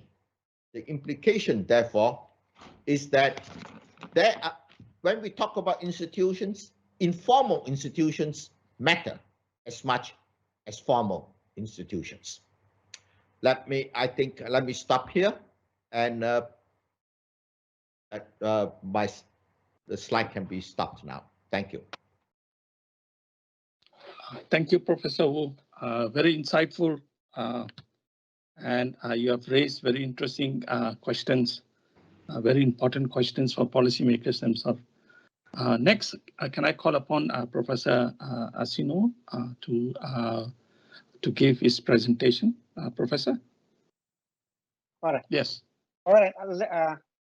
The start of Professor Wu was a good challenge for the second speaker, and but we'll see. Okay, the topic I am assigned, I'm asked to talk about are the challenges of the Philippines in the face of the pandemic, and that's what I will do. Let me start with a few takeaways. Just to make sure that when I'm asked to stop, you already have the key messages. First is that the pandemic had a huge cost to society, and that cost still rising. That's the first point. The second point is that the economy and the public health system are intertwined, and that the road to sustain inclusive recovery requires a strategic and timely deployment of the policy tools to strengthen both sides of the system. The third point is that the policy measures for recovery need to contain further economic scarring, and I'm going to focus on those scarring effects.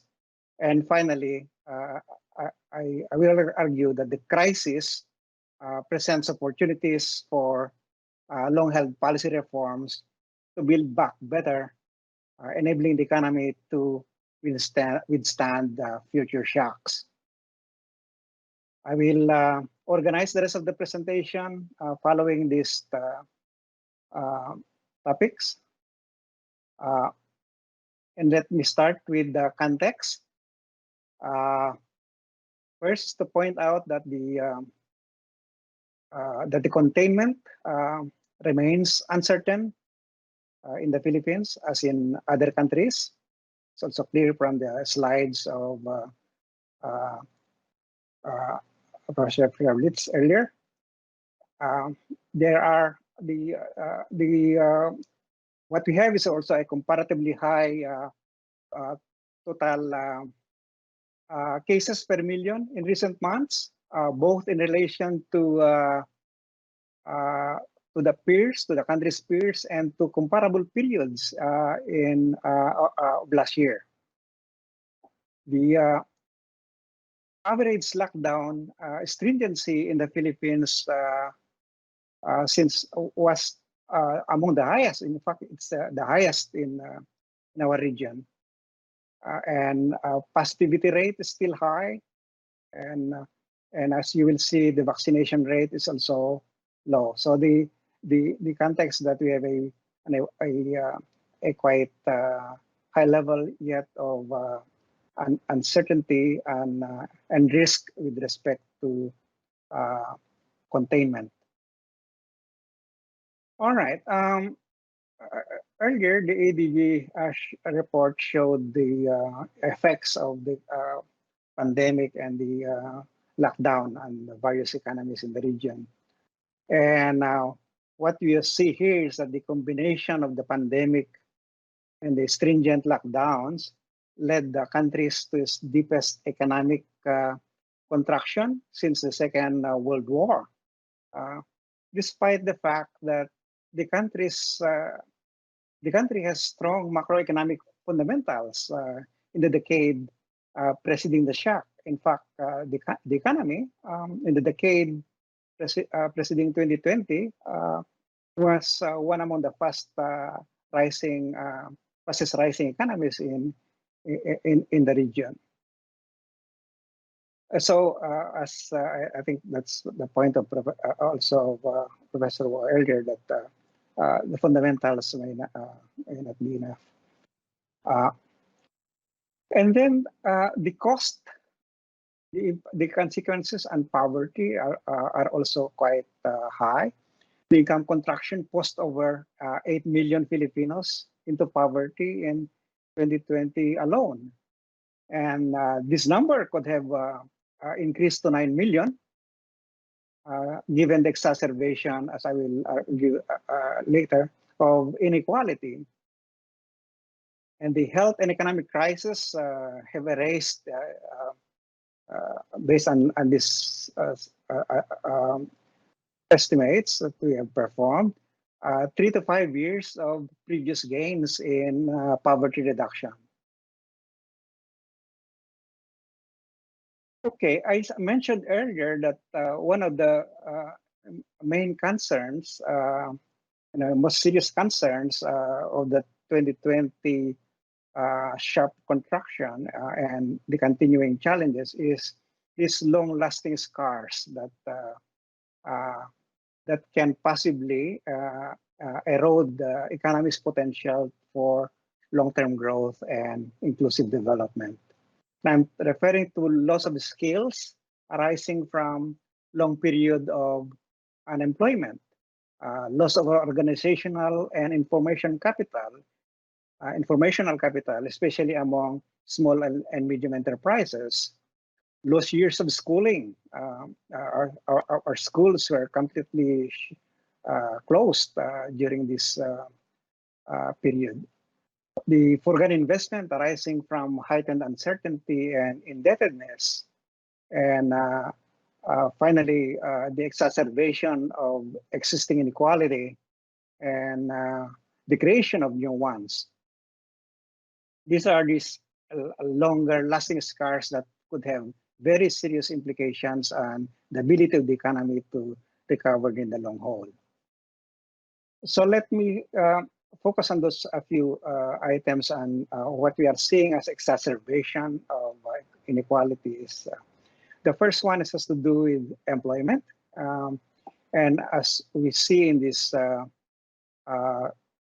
chart, we see that the job losses were just disproportionately higher for less skilled workers, especially in high contact sectors like the food sectors and entertainment. And employment in the Philippines, in the informal sector actually rose.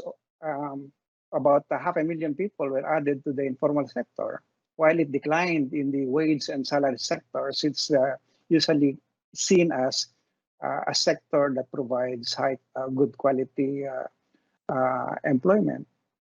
This may indicate that workers who used to be formally employed have resorted to lower quality and lower paying jobs just to make ends meet. In education, what we see is that is a huge missed e-learning opportunities for the vast majority of households. Latest data, for example, indicate that only 2 out of 10 households have access to the internet or to internet, and that would have be a serious concern for the long run of productivity and competitiveness of the country. With respect to food, again, we see a comparatively high rate of hunger experienced during the pandemic, especially among the bottom 40% of the population, and that's quite high even compared to our neighbors. Data showed that malnutrition as a cause of death moved up from 26th in 2020 to 22nd in 2021. Health services. With respect to health services, so what's quite interesting to see is that PhilHealth medical claims, these are insurance claims, dropped by more than 75%, meaning compared to the pre-pandemic level, meaning that the majority of patients are deferring health treatments for things like diabetes, cancer, and other ailments. They simply are fearful of, or they simply fear going to health clinics or hospitals. Okay, the long-run cost of the pandemic and lockdowns to society have been huge. Our planning agency, NEDA, has done recently an extensive identification of the cost and the determination over the long haul. And it's shown in this slide that the costs, as I said, are huge. 41 trillion pesos in net present value. That's roughly for next 10 to 40 years, and that's roughly 20% of nominal GDP in next 10 years. So that's quite a huge, probably in the upper an estimate, but still already a good indication of how high the cost to society is this pandemic has been. For 2020 alone, the total cost was 4.3 trillion over here pesos. That's roughly $87 billion, and that's mainly coming from foreign consumption and investment. Again, that's roughly about 20% of GDP. I picked this up from the ADB Economic Outlook that was just presented earlier, and we saw that positive correlation between manufacturing performance and vaccination rate. And that's important for the Philippine context because, as you see, the infection rates as of in recent weeks and months are still are actually higher than in the previous comparable period in last year, and it's clear that the containment of the outbreaks is necessary for economic recovery to be sustainable. All right. Again, because of this rather slow capacity response to the containment, we see the performance of the economy in the near term to the medium term to be quite weak, uncertain. The recurrent surges and reimposition of stricter movement restrictions limit the speed and sustainability of recovery. It's for that reason, I suppose, that the government has now shifted its strategy in dealing with containment by introducing, I think it's called a bubble lockdown recently. Okay. So we have, again, comparatively slow economic recovery. It's interesting to note that the drop in investment, while it's expected to recover in the coming years, it would probably take about a decade for that investment growth trajectory to reach its pre-pandemic trajectory. And that's probably will take us about 10 years. Now, the question often asked is whether the government is providing enough for recovery. And in general, of course, we know that advanced or richer economies have more space for stimulus measures, both fiscal and monetary, than for less advanced economies. And for the Philippines, I did this from the database of IMF, and what we found is that the stimulus measures of the Philippines has a level that is quite expected given its stage of or state of economic development, just right there in that regression line. So it's not in that sense under spending for recovery, but of course the need for fiscal support, as we pointed out, is huge given the cost to the economy and the social sector.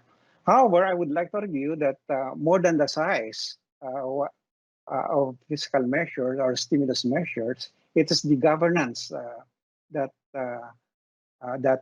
matter most. And I guess if the answer to the question then that whether we can be more aggressive by going above the line, we would probably better exploring first or using first improving that governance. I'm talking about the design and implementation of stimulus measures to achieve more with less.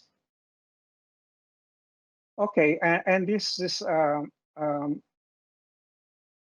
what I've been saying earlier, that the at this rate, the challenge of the recovery is the quite comparatively low capacity for test, treat, and vaccinate systems. Although in recent months, the country has progressed quite impressively, I would say. Picking up, started this quite slowly, slow, but now it's picking up. But still, compared to other countries, we're a long way to go in vaccination and putting the test rates, treat system. We note, though, that the vaccines are not enough to end the pandemic because of the risk of mutation, but it's clear from the data that it does correlate well with deaths and the performance of the economy. Now, so we need to do a lot to catch up, to improve our public health systems, improve the institution, if you will. I know that I heard Professor Wu, but I think in the Philippine context, there's a urgency of improving the public health systems, enhancing the incentives for medical professionals, and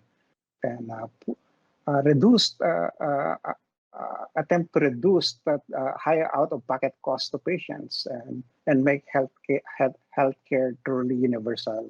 That's what makes the country quite different from its neighbors because of this quite relatively high out-of-pocket expenditure for medical services.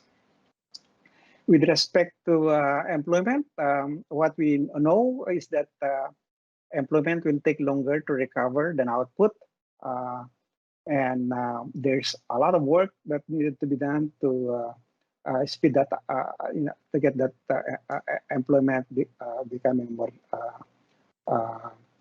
responsive to stimulus and even economic growth by getting firms by addressing this indebtedness that has risen in the ability to digitally transform because of the low digitalization. We need to accelerate retraining and reallocation programs to address pandemic-induced job skills mismatch. Now, we'd like to believe that there are long-held there are opportunities from all this from this pandemic. There are long-held policy reforms that needed to be pursued to build back better. And in the context of the Philippines, clearly come up high in the priority would be the public healthcare and educational system. We need to rebuild that for growth and equity. Telecom industry would have to be reformed quick and comprehensively to accelerate the transition to digital economy.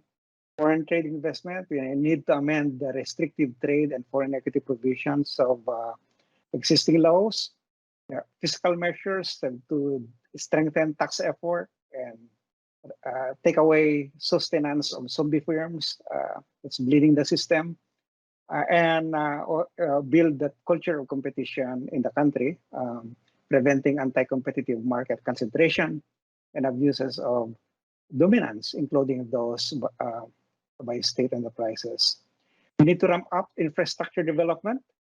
The country has to build up also its social protection, ensuring that these are well-targeted, transparent, fair, efficiently administered, and time-bound. that's what I meant when I earlier when I said that these fiscal stimulus measures can be better, can achieve more with less if we can introduce better governance of its the country's social protection system. And finally, we need reforms, governance reforms to improve rule of law, transparency, and accountability. So with that, the last slide is the takeaways again. I've said, you've heard me saying that, and thank you. Thank you, Professor. As you know, very interesting presentation. There's a common line running through in terms of universal health coverage and also infrastructure investment with Professor Wu, and also designing policies away from the market might also be quite effective. With that, can I ask Professor Hall Hill to make his presentation? Professor Hill.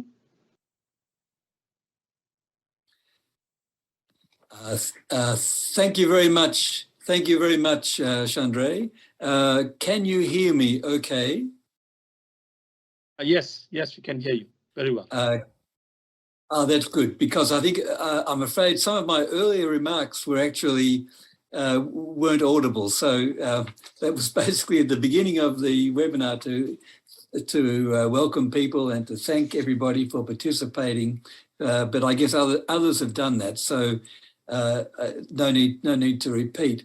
Now I want to do my share screen, but yep, I think we're in business now. Can you see my screen? Can you see my slides now? Yes, we can see, Professor. Great. Okay, thanks. Well, thanks for the opportunity to join this august group of speakers. My focus is on Indonesia. So for Indonesia, the story is like the other countries, a serious one. This is one of the most serious events in Indonesian economic history, comparable or different from, but comparable to the Asian financial crisis of 1997-98 and the difficult period in the 1960s. So I might just mention at the beginning, there are some similarities between the Indonesian story and that presented on the Philippines by my distinguished colleague, Chairman Arsi. That's partly because the countries have some similarities, partly because I've had the pleasure of working with Chairman Arsi for quite a long time now, and also because, in fact, one of his able assistants helped me with some of the tables. So just to forewarn you of that. So the economic effects for Indonesia in 2020 was serious, but not as serious as some of its neighbouring countries, at least in terms of the decline in GDP. That's for many reasons, but it's a sort of mixture of good luck and good management. But 2021 has been severe, especially as the Delta variant overwhelmed Indonesia's health system for quite some time. And in fact, from Chairman Arsi showed, I was going to show similar slides that led to quite a severe fatality rate, especially during this year. I want to emphasize also the pandemic has exposed serious global weaknesses in architecture and cooperation, and Indonesia, in a sense, is part of that global complexity. That I think is going to affect the future recovery trajectory, because it's going to affect domestic attitudes towards the merits or otherwise of globalization, a point I'll come back to later. One of my key themes, in fact, again, a little bit like Chairman Arsi, is out of adversity can also come opportunity. There's ample illustrations of this in the case of Indonesian history, that in very difficult periods, in fact, they have been triggers for major reforms. So my presentation is going to be in that spirit, a forward-looking presentation, trying to probe some of the issues involved in Indonesia's recovery and what are going to be the key policy challenges which will, I guess, will have to be dealt with or are being dealt with by policymakers. Some of these are rather old challenges. Some of them are actually older challenges dressed up in different guises. So let me now take you through some of the some of the key slides. I'll skip quite a lot of this. Just on the global inequality story, I think it's very relevant, both globally but for Indonesia. And as other speakers have mentioned, there are two key elements to this global inequity. One is that rich countries have been able to run much larger fiscal stimulus support measures for their populations and for their firms than poorer countries. And this chart illustrates that very clearly. Indonesia is in the middle income group, and in fact, the discretionary fiscal stimulus measures are about the average for middle income countries.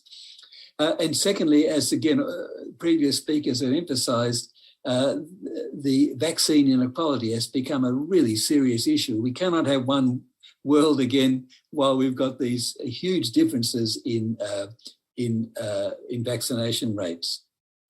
Okay, so the story for Indonesia is summarised in this table. In fact, it's very similar to a table that Chairman RC has presented, so I won't go over it again, just to emphasise that Indonesia's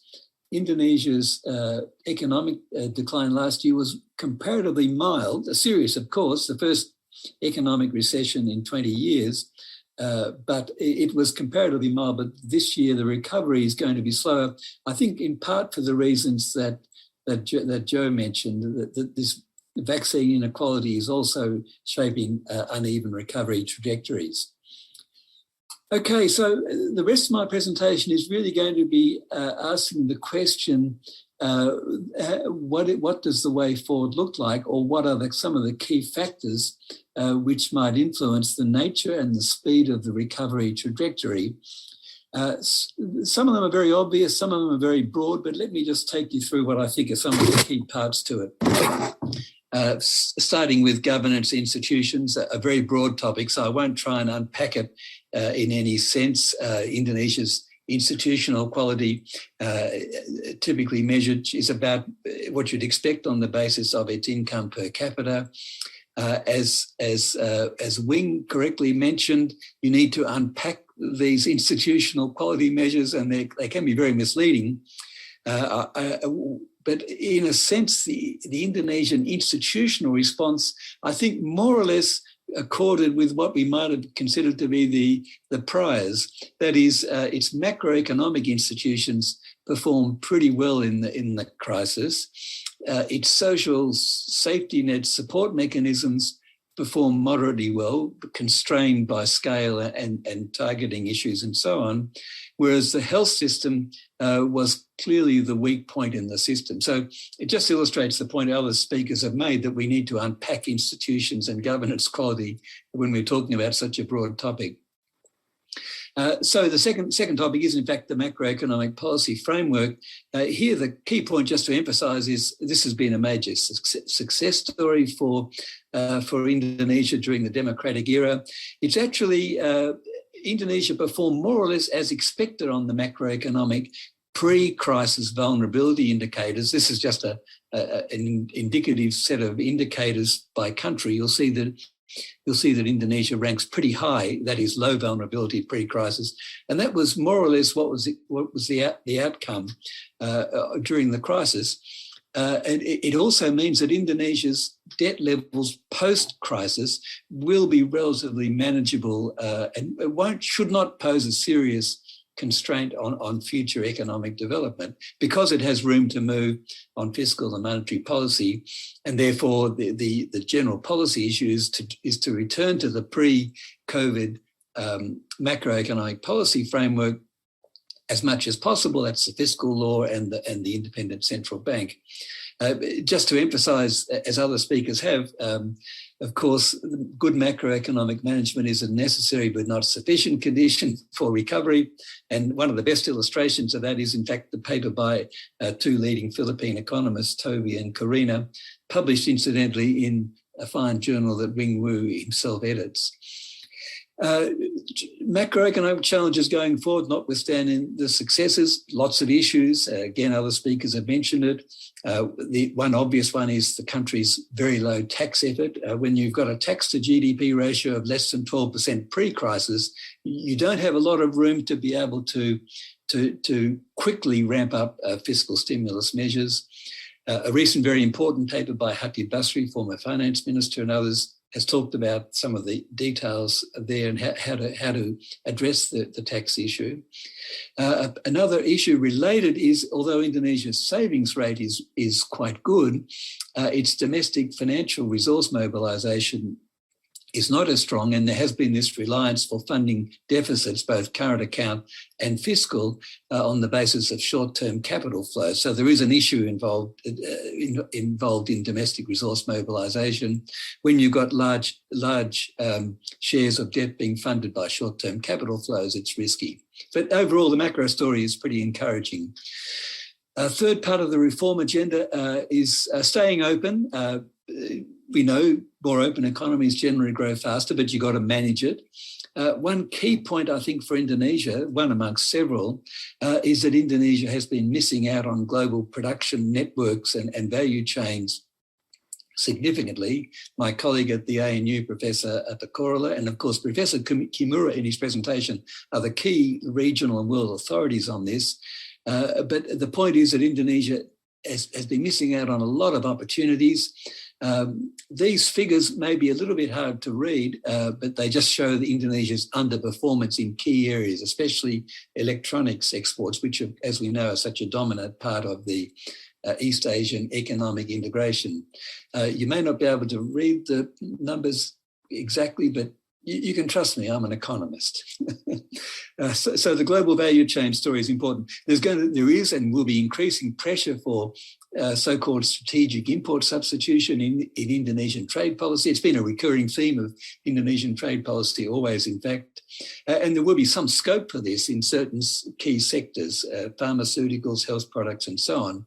But holding the line on globalization, I think, will be one of the biggest challenges for the country. Part of the reason why Indonesia has tended to be missing out on some of the global value chains networks is in fact because its FDI regime, which is central to the management of these networks, is still fairly restrictive, illustrated, for example, by the OECD index on this. So that's the openness story. The next part of it is to accelerate the digital economy. And again, other speakers have mentioned this, that it has exposed, the pandemic has exposed this divide between those with and without internet access to work from home, school from home, shop from home. So the real challenge is for Indonesia is how to treat access to the internet in a sense as analogous to the right to access of some other what we might regard as public goods, primary and secondary education. And for example, Indonesia's lagging in these areas, both in aggregate and also in terms of the inequality of access across socio-economic groups, notwithstanding some successes recently with unicorns and earlier with the Palapa backbone. The health system, as I've mentioned, has been a key challenge for Indonesia. The political economy, of course, was complicated by the ministerial by the minister's position last year. That's now changed, and I think there's probably been a more activist approach to education reform. The issues really have been discussed very well by other speakers. The system is underfunded, decentralised, and underpinned by somewhat modest educational system, and there are no quick fixes. I might just mention our annual Indonesia update here at the ANU last week had extremely detailed discussion of all the health issues, and you can see on the website if you want to have a look at some of the questions. Sixth and second last is education reform.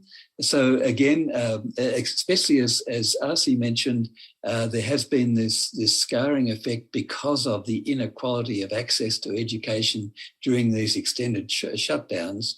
That is, kids from poor families not either or not having internet access, or attending schools which don't have internet provision. And so although Indonesia's education system has achieved a lot in terms of quantitative indicators, enrollments and so on, there are these gaps which were already existing before the pandemic and are now becoming exposed more seriously. And I just mentioned a few figures here. At least 1/3 of senior secondary schools lack computer access. 28% of Year 12 graduates have grade 1 maths competence. A lot of teachers haven't passed the competency test. The work of, for example, our friend Daniel Suryadharma, formerly Smeru, now at the ADB Institute, is particularly illuminating on these education issues, making the point that even though the investments have been substantial, the 20% constitutional budget mandate and so on, the gaps are still quite large. Finally, the question of expanding and reforming social policy. So Indonesia's social safety net programs essentially began in the aftermath of the Asian financial crisis. There were, of course, elements before that, but they were brought together effectively after the Asian financial crisis, and various conditional cash transfer programs, but principally what's known in Indonesia as the PKH program, have actually been although small in scale, have actually been quite effective. I won't discuss the poverty story in any detail. It is discussed in great detail by our good friend, Dr. Asep Surya Hadi and colleagues from the Smeru Research Institute, coming out in the next issue of our Bulletin of Indonesian Economic Studies. Asep and colleagues do make the point that actually the increase in poverty, as recorded from the latest household survey, Susunas, is surprisingly small. It's some increase, but surprisingly small. Their conclusion is really that it's really driven by two factors. One is the economic decline last year, a bit over 2%, wasn't as large as some other countries in the region. And secondly, that the social safety net measures did actually play a role in mitigating the poverty impacts. You can see some of their work. In fact, they presented at the update last week here at ANU. So post-crisis, it'll be back to the pre-crisis agenda. As Chairman Arsi mentioned, of course, he's the Philippine expert, a global expert on this too. It's back to the previous issues. There'll need to be some scaling up. The database will need to be improved, targeting and conditionality and so on.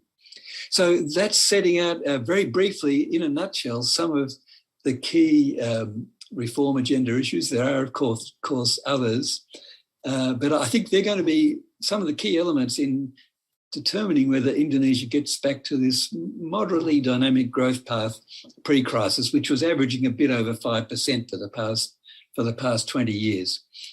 One final point, and also just to mention, by the way, a highly informative discussion by two people who most of you will know very well, a famous brother and sister combination, Mauri and Tiki Pangestu, in conversation, highly recommended because they cover both the health and economic aspects. Final point is not to forget the elephant in the room, that is post-crisis, we're going to be back to these huge environmental challenges which confront the world, and of course Indonesia as one of a major CO2 emitter and one of the largest forested areas in the world, will be a central player in the resolution of some of these issues. Okay, Shandre, thank you very much, and very much looking forward to comments and questions. Thank you. Thank you, Professor. Excellent presentation. Again, a certain theme runs across the three presentations. Institutional reform. We need out-of-the-box institutional reforms, not the standard institutional reform. Efficiency of the tax system, health, universal health system. You also covered digital issues, as in Professor Arsenio, and also the issue of vaccination becomes very critical across the three countries. With that, we have around 10 minutes or so to address some questions. So I will start with Professor Wu. You can see question there is asked, where do you see Malaysia moving in the next 6 to 12 months in terms of C19 strategies? deployed by the president, a new PM, a new government, and maybe you can start with that question, Professor Wu. Oh. Well, Malaysia, it plans to achieve 90% inoculation by the end of October. If that is done, the lockdown would certainly be removed and the economy would recover. And one thing that I am very impressed by Malaysian politicians in the current pandemic is the degree of maturity that happened during this period of crisis, because they realized that the situation was making both sides look good. So for the first time, Malaysia opposition and the Malaysian government entered into a confidence and supply agreement. Confidence and supply agreement means that the opposition would support the government in the implementation of its policies, provided that the government undertake institutional reforms that the opposition have been asking for. I think that the COVID-19 situation would be improved, but the important thing for Malaysia to do is actually to play a regional role, which was raised in the following two questions that come in. We were asked, how do we increase regional economic cooperation?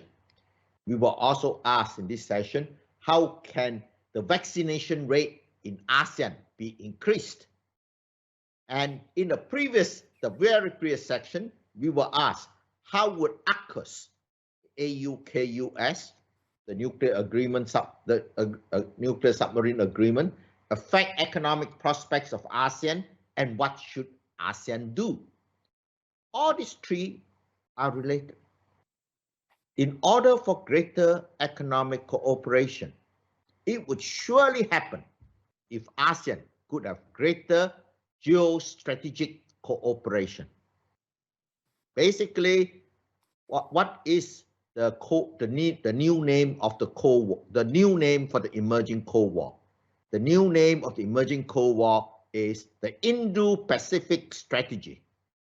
And what separates the Indian Ocean from the Pacific Ocean is us, Southeast Asia. So the best way to prevent the heightening of tensions is that Southeast Asia have to form a common geostrategic position such that both sides would come bearing gifts. Basically, the Chinese has already offered one belt, one road, and Obama offered TPP, and what happens is we want both of them now to offer vaccines. We want Biden, instead of giving the third shots to everybody, those shots should be sent to Indonesia, the Philippines, and Thailand, especially to do that. And they are more likely to do it if Southeast Asia is able to form a common geostrategic policy. And what that really means is it will enhance economic cooperation, it will raise the vaccination rates, and it would also lower the political tensions and hence encourage investment in the region by more neutral countries like Korea, Japan, and Europe, because the ASEAN of population is 661 million. The EU population is only 447 million.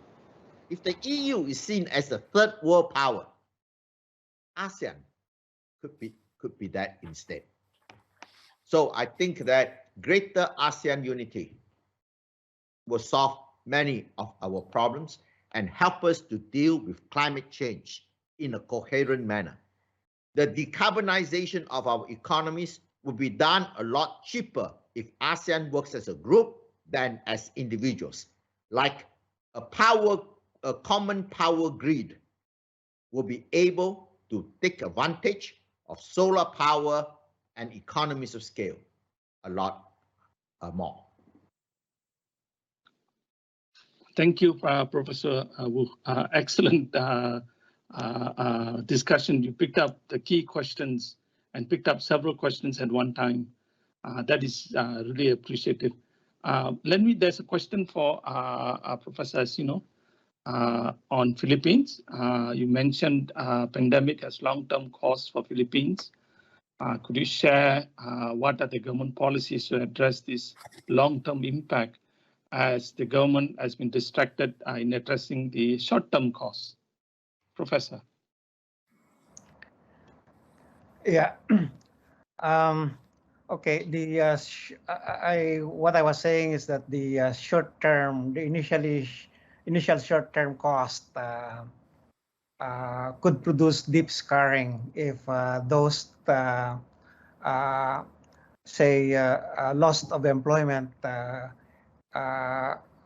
will linger for a long time, such that skills are lost, and unless they are retraining program is put in place, then you'll have a less productive labor force in the future.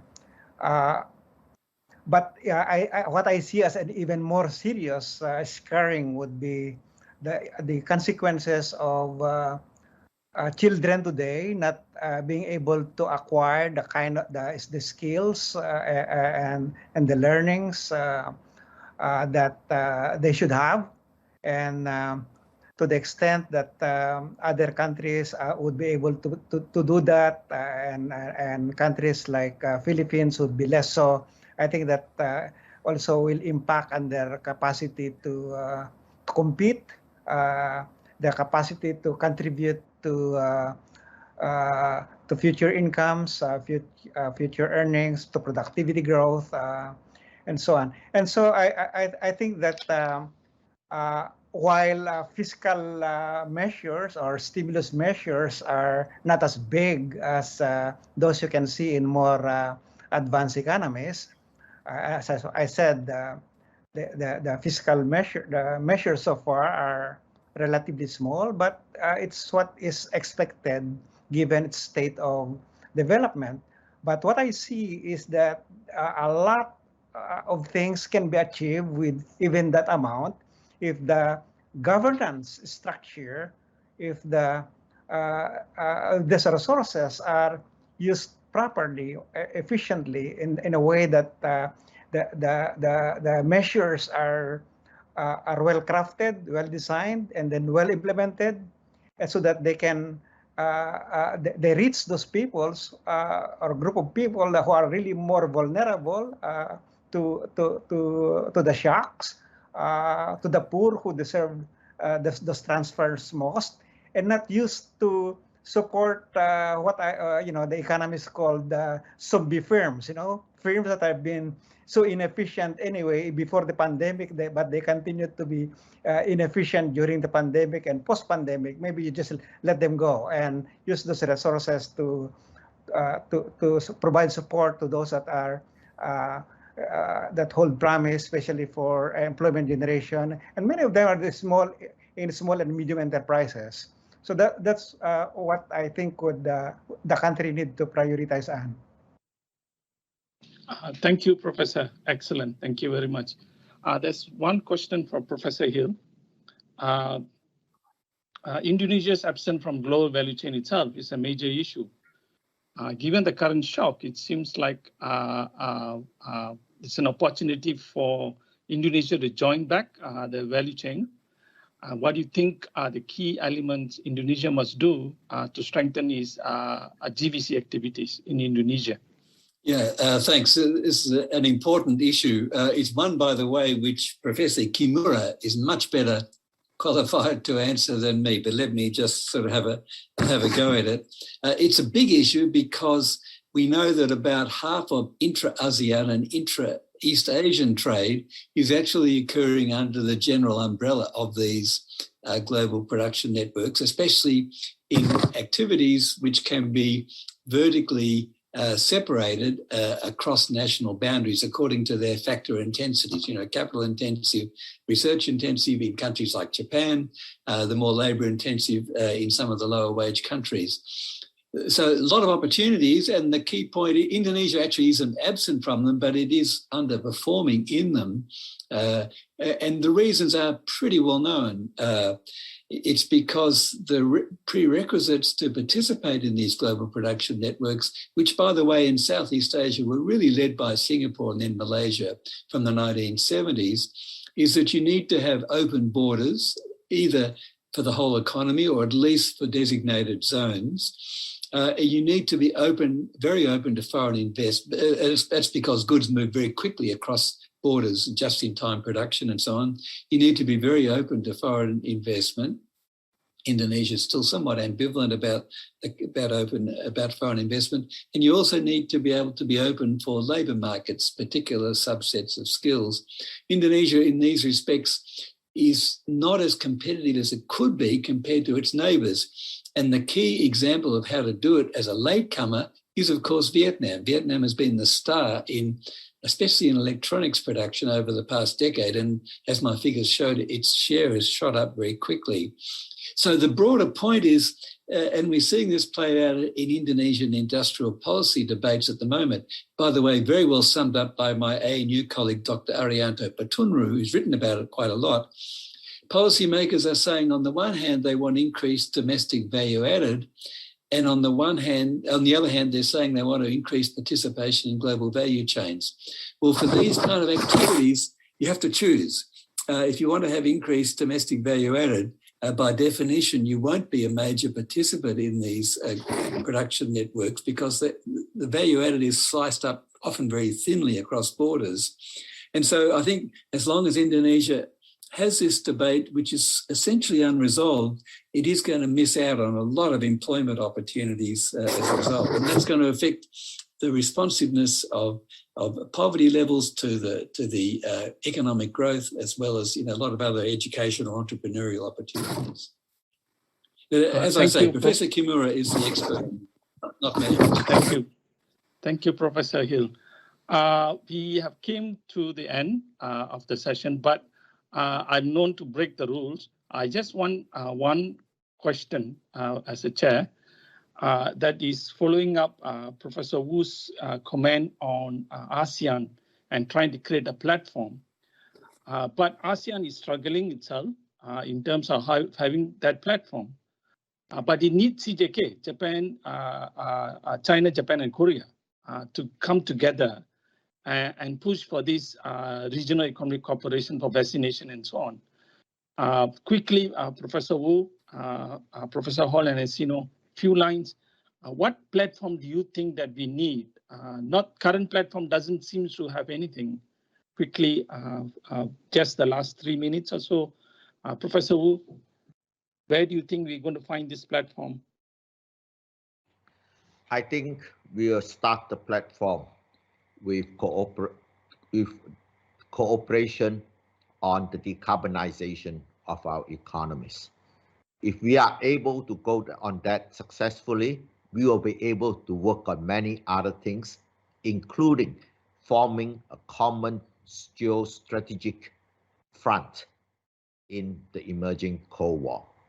And together, we will be able to not only promote economic growth through more integration, but we are also able to boost confidence in the stability, in the political stability of the region, and hence enhance economic investment by outsiders.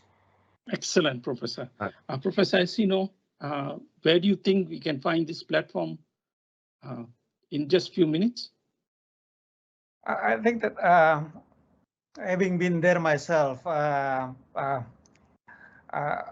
think the big challenge for the ASEAN is the diversity, that huge, diverse interest, and particularly in the stages of economic development. So you have to find a common theme that unifies these countries, despite the huge differences in their state of development, and as well as in their institutions.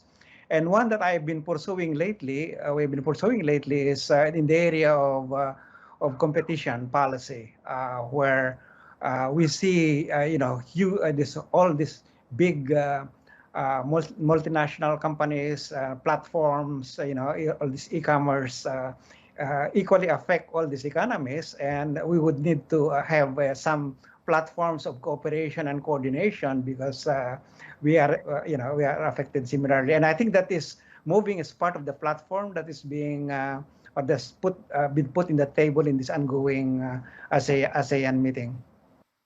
Thank you, Professor. Excellent. Professor Hall, last word to you, please. With the caveat, I'm not an ASEAN national. I'm an ASEAN admirer, but not a national. So I think ASEAN is critical in the current environment, where you've got the two global superpowers at loggerheads, that is US and China. I think ASEAN is the crucial swing player. No one wants to take sides in that US-China dispute. I think ASEAN as a group will be the ultimate arbiter of how that dispute is worked out. So, I mean, it's the most durable regional association in the developing world. Its hallmark of outward-looking economic development has been really important, and it's sort of this low-key, pragmatic, sometimes rather slow, but effective cooperation is, I think, central to the regional prosperity. Thank you, Professor. With that, I apologize to everyone taking an extra question. Now I pass to Professor Urata, Shujiro Urata. And just quickly, Professor Urata is a distinguished professor from Waseda University, and also a special advisor to the president of Economic Research Institute of ASEAN in East Asia. Professor Urata has been working on foreign direct investment integration for many, many years, and he's also a guru in the economic integration itself. Professor Urata, to you, please, for the closing remarks. Shandre, thank you very much for the introduction. I have a few closing remarks to make. First of all, I'd like to thank the speakers, discussants, and audience for their very active participation. And I think today's webinar was a very successful one. And I think we, EAEA, should hold webinars like this more frequently, even after the COVID situation becomes stabilized, because webinar is proven to be very effective in engaging a large number of participants. Incidentally, Secretariat gave us information about the attendance, which happened, I think it's more than 175, close to 200.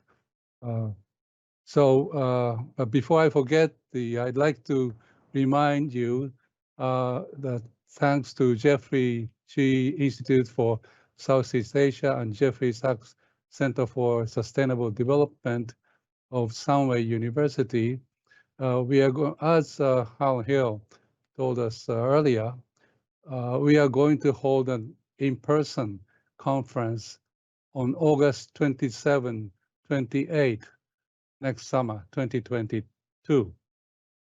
I'm looking forward to seeing you all there.